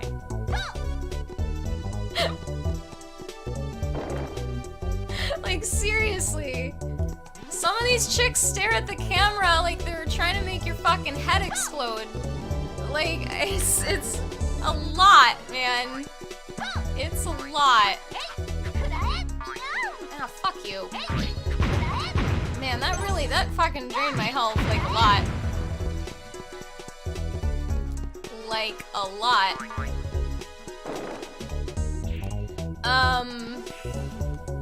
The hell was I talking about? I'm to the point where it's all just a blur. I'm just trying to get through this. I was talking about anime. Yeah, what did I watched? Oh man, I'm about to die. Oh no! Fuck me. God damn it. Great. Okay, now I don't have a fairy. I'm scared. God damn it. I told you, this one's tough. This one's a little tough. Am I going the wrong way? I can't tell. I can't tell. All the rooms look the same. Sure was. Okay. God damn it. Yeah, when I was little, about this age, when I was playing this game, I was really into Dragon Ball Z. I fucking loved that show. That's why I dressed up as, oh fuck, Android 18 at Dragon Con. Because I loved that show.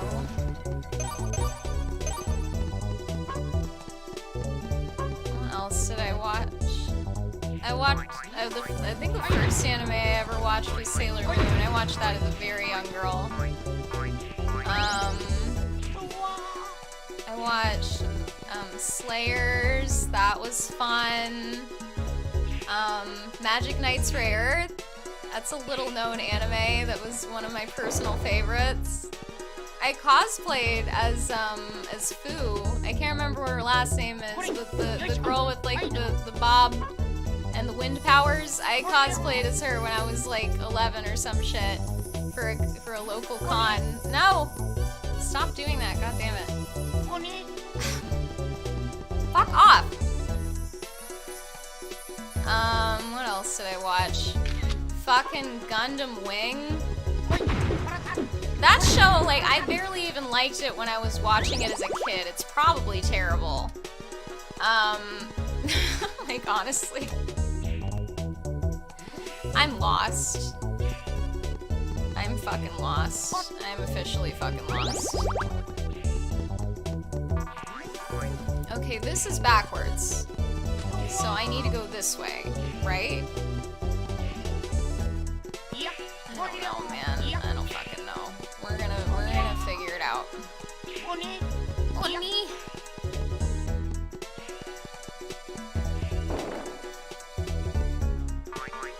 Wait, I've already been up here.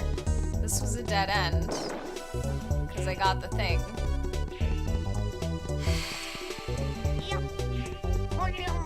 Okay, I'm gonna figure it out. I'm gonna figure it out.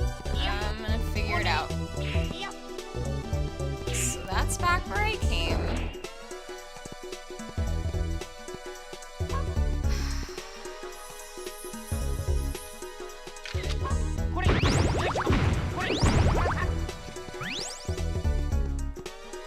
Like, it's so fucking dark in here. What's supposed to be in here? Why is this room here?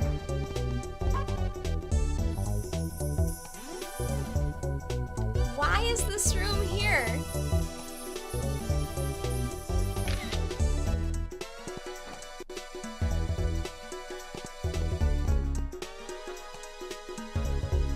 Oh, I got a key in here? Okay, okay. Sorry. Thank you. Oh, shit. Maybe, well, you don't know. It's fine. I'll figure it out. The music's amazing, so I don't really care. I'm very sorry about that, what you just put in chat. That fucking sucks. I hate finding out I owe people money. That's like one of the worst feelings. Honestly. Okay, this is forward. So it's definitely this way. One way or another, it's this way. So I think I'm gonna go back up the stairs and see if I maybe missed something that way.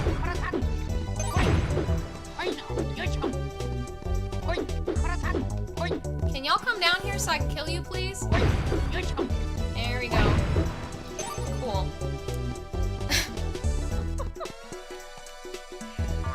Alright, we're gonna try going up the stairs in this room over here, because I'm out of ideas!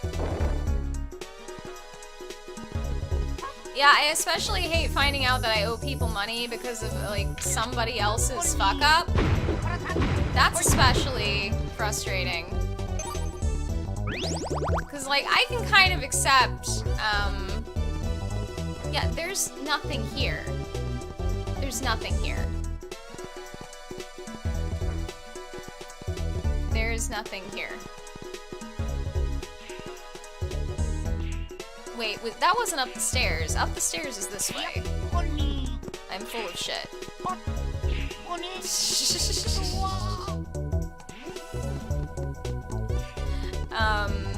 Well, Ibisumaru has a very weird, funny run cycle.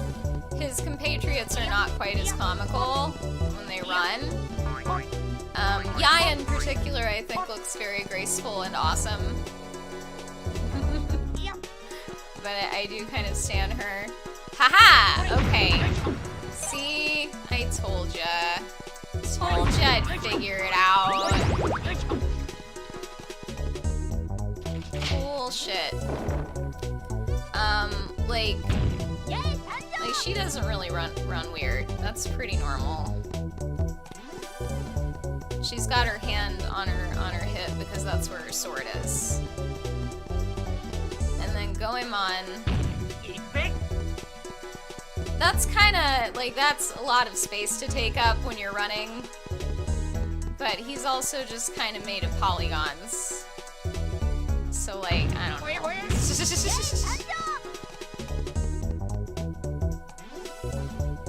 I can't tell if the music... I don't think it's changed yet. No, it's got another phase to it. Yeah, it does. I'm remembering what it sounds like. The last phase of this dungeon? Oh my god. Oh, it's so good. No! No! Oh god. Like, if I couldn't jump back up, I was so fucked. I was so seriously fucked.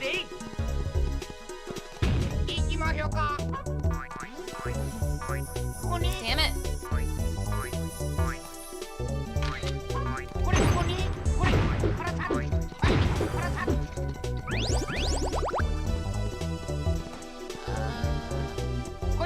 Kill you. Die. Hey, hey. There we go. Ha! I was like, there's gotta be one more.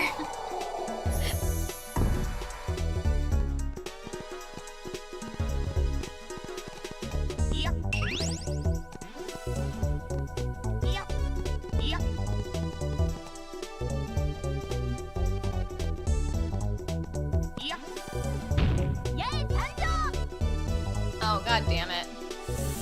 Fuck me! I see I must...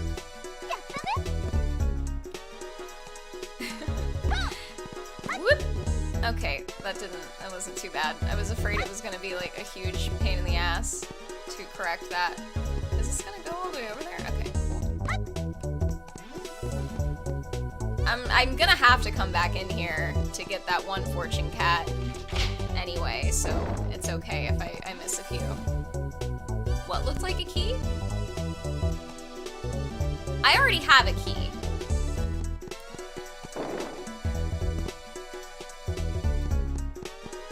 Where did you see a key? Or were you saying the silver fortune cat looked like a key? The key looks like a key? Okay. Are you saying I missed a key? That's, I guess, the question I'm asking you. If I missed a key, that's definitely a problem. Oh, the last key I picked up looked like a spoon. I understand. Understood. I think this might be... Candy.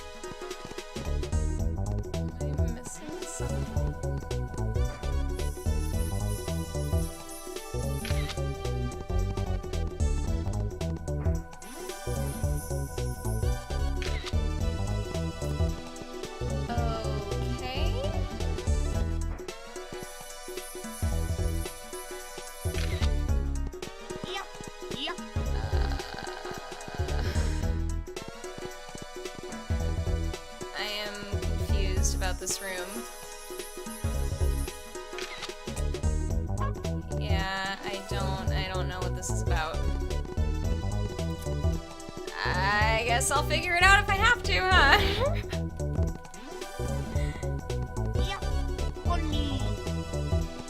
This weird jump rope shit.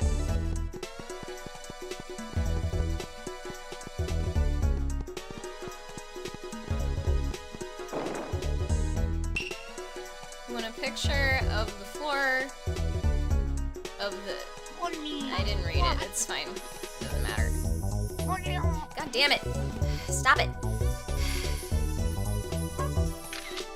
Ah, fuck.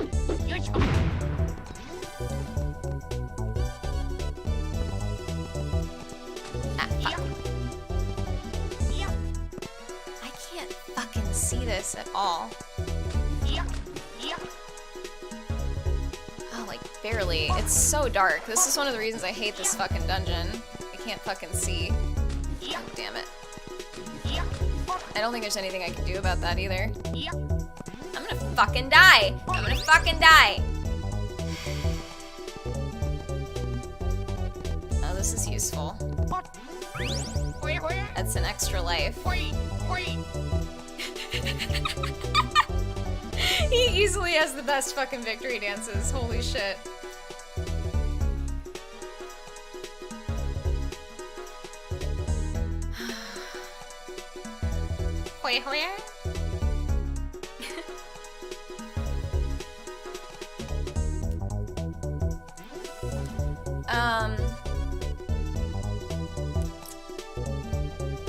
Man.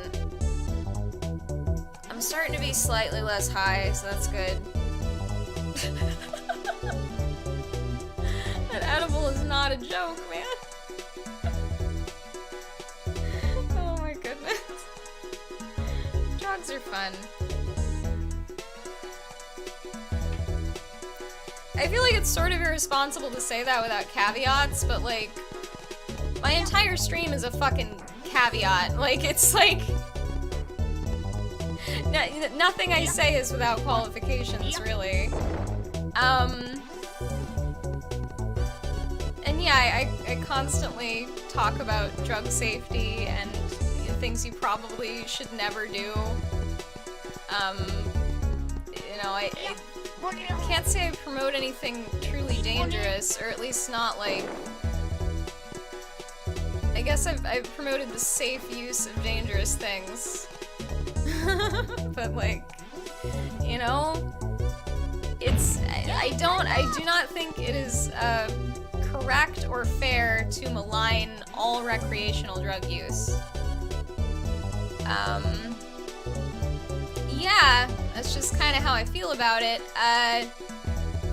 Anybody that wants to disagree with me on that can go ahead and turn in their alcohol, because that's all that is. If you're on your fucking high horse because something is legal, you can fuck off. Honestly. Can I jump over there? Ah, fuck me. Okay, that's fine. I've watched people be destroyed by alcohol, and there's nothing you can say to me to convince me that that's not just as harmful as anything else you could be doing. Yeah.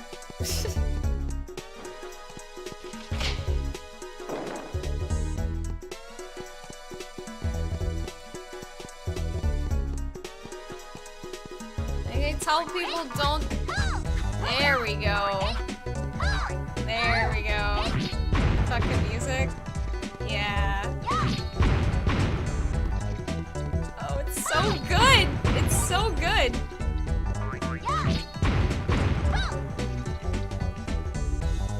It's so fucking good. The hell was I saying? Oh, I tell people don't fucking shoot up drugs. Don't do that. Definitely don't do that. You should test anything before you put it into your body. That's another thing I've said repeatedly. Oh, the music's so good.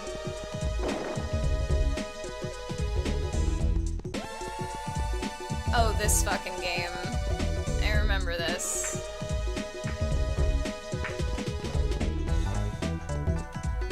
Like, you should be careful about putting shit up your nose, too. For a lot of reasons.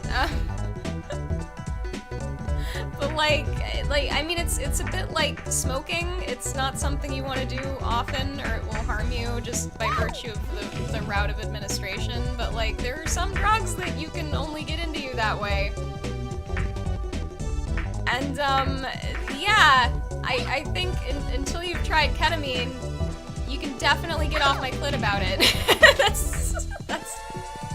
That's the first thing I ever insufflated, and it definitely changed my mind about whether or not it was okay to do that. And I don't do it often enough to think that it's truly harming me. It's just something that puts people off because of what it is, and I get it, but you're not gonna make me feel bad about it.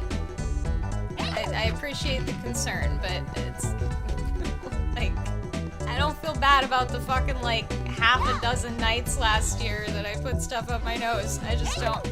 So sorry. I'm careful. I respect drugs a lot. I don't fuck around with them or do anything that could be perceived as reckless or dangerous.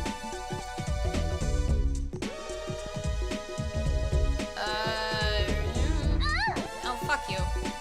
Should I just... I should probably just... Damn it! Fuck me. Fuck. Can you jump? Jump on the thing! God fucking damn it.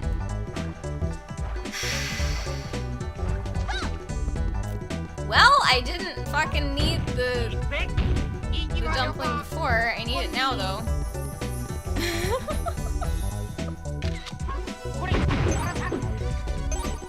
Yeah, there's gotta be some middle ground on the drug thing.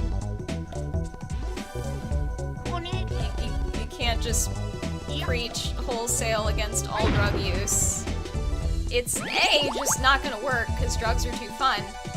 And B, it's just, you know, it's kind of like abstinence-only sex education. It's like, you're not gonna keep people from doing it, so you might as well inform people so they don't do anything fucking stupid and hurt themselves or somebody else. That's how I look at it. So, you know, malign me for my drug use if you would like, but know that I'm not just dicking around with it, and I take it pretty seriously. Yeah. Education and safety are paramount in drug use. Any drug use. I think that's all I needed in here.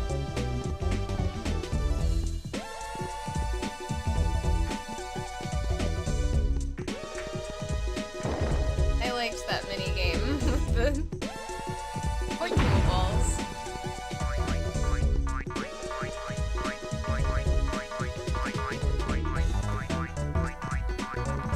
Music too good. That little, like, I don't know what any of these instruments are called, but that one doing the little ding ding ding ding ding ding, that is my shit. I fucking love that so much. That Japanese guitar, I don't know what it's called, man, but it's fucking, it sounds great. It sounds great. Is this the boss? Find Darmanio's weak point using the wind-up camera. This is the boss. I got to the boss. Okay, cool. Oh man, I don't want, the music just got this cool. We're gonna stay here for a minute and fucking, just listen to this. I'm sorry. That's what we gotta do.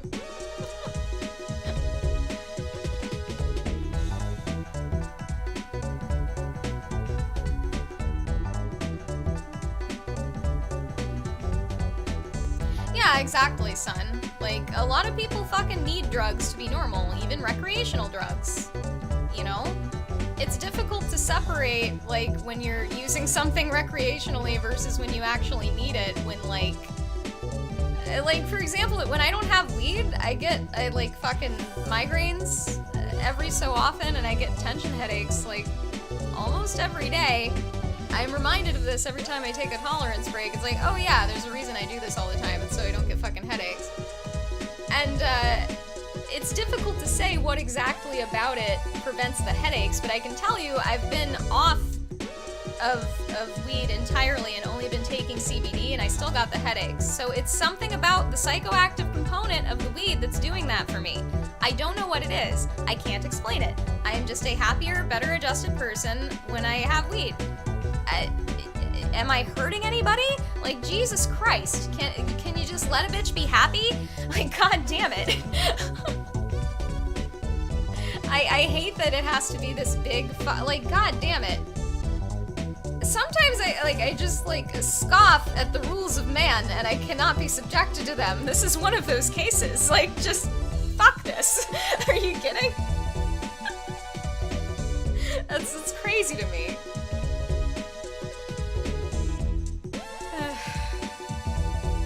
I think I might be out of rant. Like, I might be, like, that might have been the last, ounce of rant I had in me.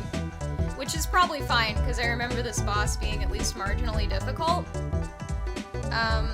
So I should probably just focus on it. Abisumaru is already asleep. Like, he's done. He's good.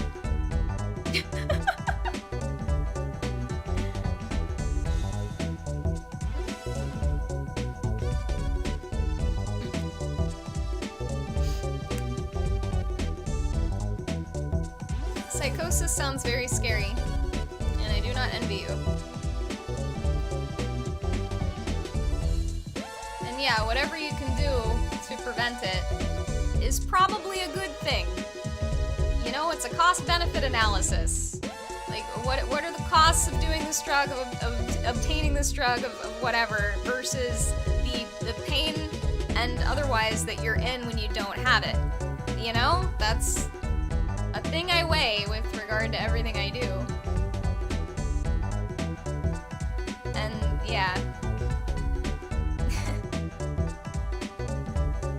I understand that people are used to hearing stories of, oh, so-and-so got into drugs and it was horrible for them. I am simply not one of those stories. And I don't anticipate forming any addictions to anything. Because I'm so paranoid about that. It's almost hilarious. Like, I was concerned that I was dependent upon this stuff, kratom, because I had been taking it every day at a pretty low dose, as it turns out. And then I looked into other people who were hooked on kratom, and they were taking, like, seriously, like, 6, 7, 12 times what I was taking, and talking about weaning off of that to the dose that I was taking in order to quit cold turkey. So that was like, basically me obsessing over that drug and thinking I had a problem with it was like the equivalent of somebody who has like a glass of wine with dinner every night freaking out thinking they're a fucking alcoholic. That's like, so yeah, that's how paranoid I am about developing drug dependencies. So I would not be concerned about that. And like I said, I test everything that I use. So there's that. Just don't be worried, okay?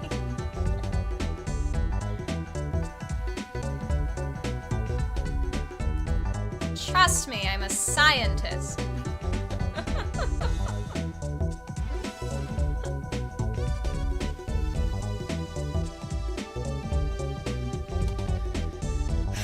Okay. I think the time has come. I didn't want to cut this music. Like, the fucking last phase of this music is so good. It's so good.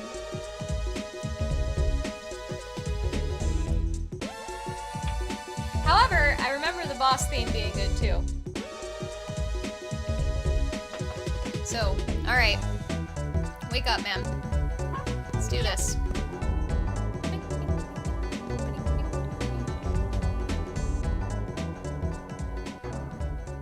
I gotta put that in a video.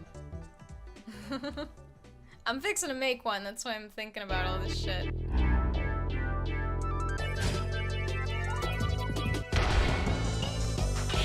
Oh boy. The surrender robot. Shit. Hey! That's a was, but I'll take it. I think after you do that once, you actually don't have to do it again. Shit.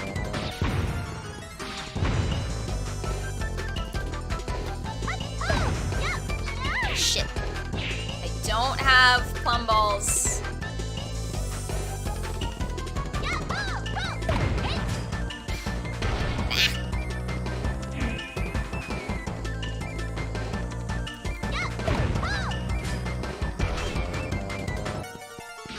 Okay, this isn't that bad. I think I'm thinking of the festival temple boss. I think he's the asshole.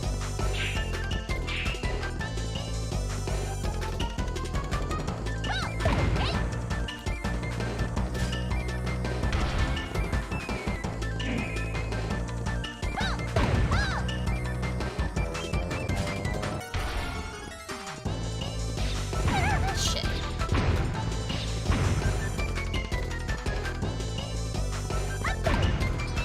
Damn it.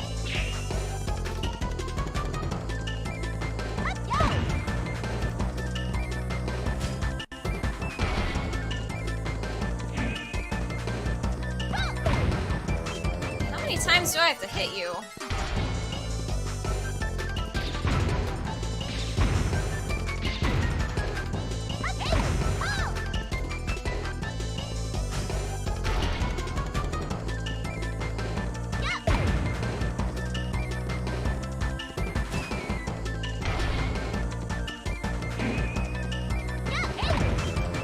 Hey! Get dead! Get dead. The final ghost toy has been slain. Miracle flower. Boo-hoo! He beat me up. I was only giving the kids a lesson in Peach Mountain dancing. Oh boy.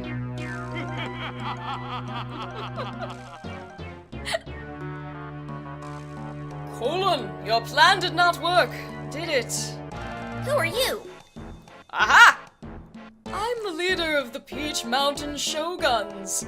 In the fresh spring breeze, sha-la-la, I come alive, la-la. These beautiful visions appear before my eyes, la-la. Yes! I am, I am the one they call Spring Breeze Dancin'. His name's Spring Breeze Dancin'. What an intro. Hey, you. What's your face? Dancing or something or whatever. What do you have up your sleeves? Up my sleeves? You mean, like my armpits? Oh god. Oh god. Fuck off. Oh my god. We're not talking about that kind of sleeve. Pretty sharp, Antonio. You caught on to my joke. Antonio? Here's Antonio. Sir Dancing will choose a name for him. Will choose a name for you himself if he feels it suits the person. You can't just... Colon! We're done with this place. We've got to prepare for our next plan. Return at once! Yes, sir. Bye for now, Fernandez. We shall meet again. Wait a minute. Who's Fernandez? He was looking at you when he said it. Remember, he will not let you get in the way of our great stage plan. What's a gorilla steak plan? That's not what I said. It's the great stage plan. Anyway, don't come to the Chukoku region, no matter what. Why does he always spin to escape? But regardless of that, right now it is important that we get to the Chugoku region. Yes. Yeah, his name's Colon. Well, all of the like the mini baddies have names that end in O-N. There was Baron, and that's Colon or Colin. I don't know. I'm going with Colon because it looks like Colon.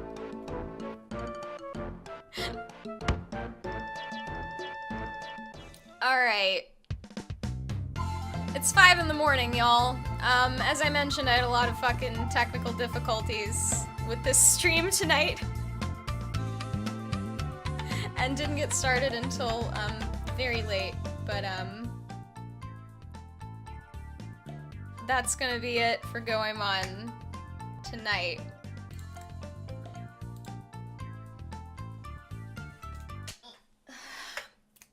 So, thanks for stopping by. Thanks for watching, son. I appreciated you here. And thank you everybody else who's still up. Thanks for sticking with me. Yeah. I'll post this stream, like I said. If you know anyone who would benefit from it, fucking share it. I normally don't say that about a stream I've done, but this, you know, like I said, the reason this problem exists is because we're not talking about it. So I'm trying to be one crazy bitch talking about it. So that's... yeah, for that really huge intersection of explicit talk about genitals and Goemon fans, which, as we know, is a huge demographic. So... Alright. Let me find music for you. Okay, this song.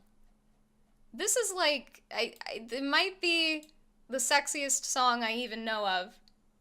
And it's not explicitly about sex. It's from the same album as the very first song I played when I first started the stream. It's by the XX, who are just lovely.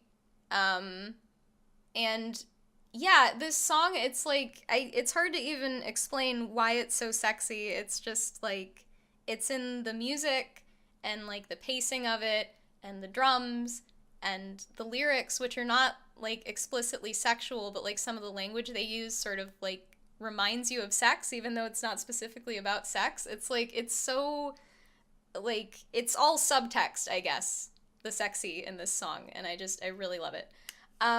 So yeah, I'm gonna play that, and, fuck off. So, y'all have a lovely night.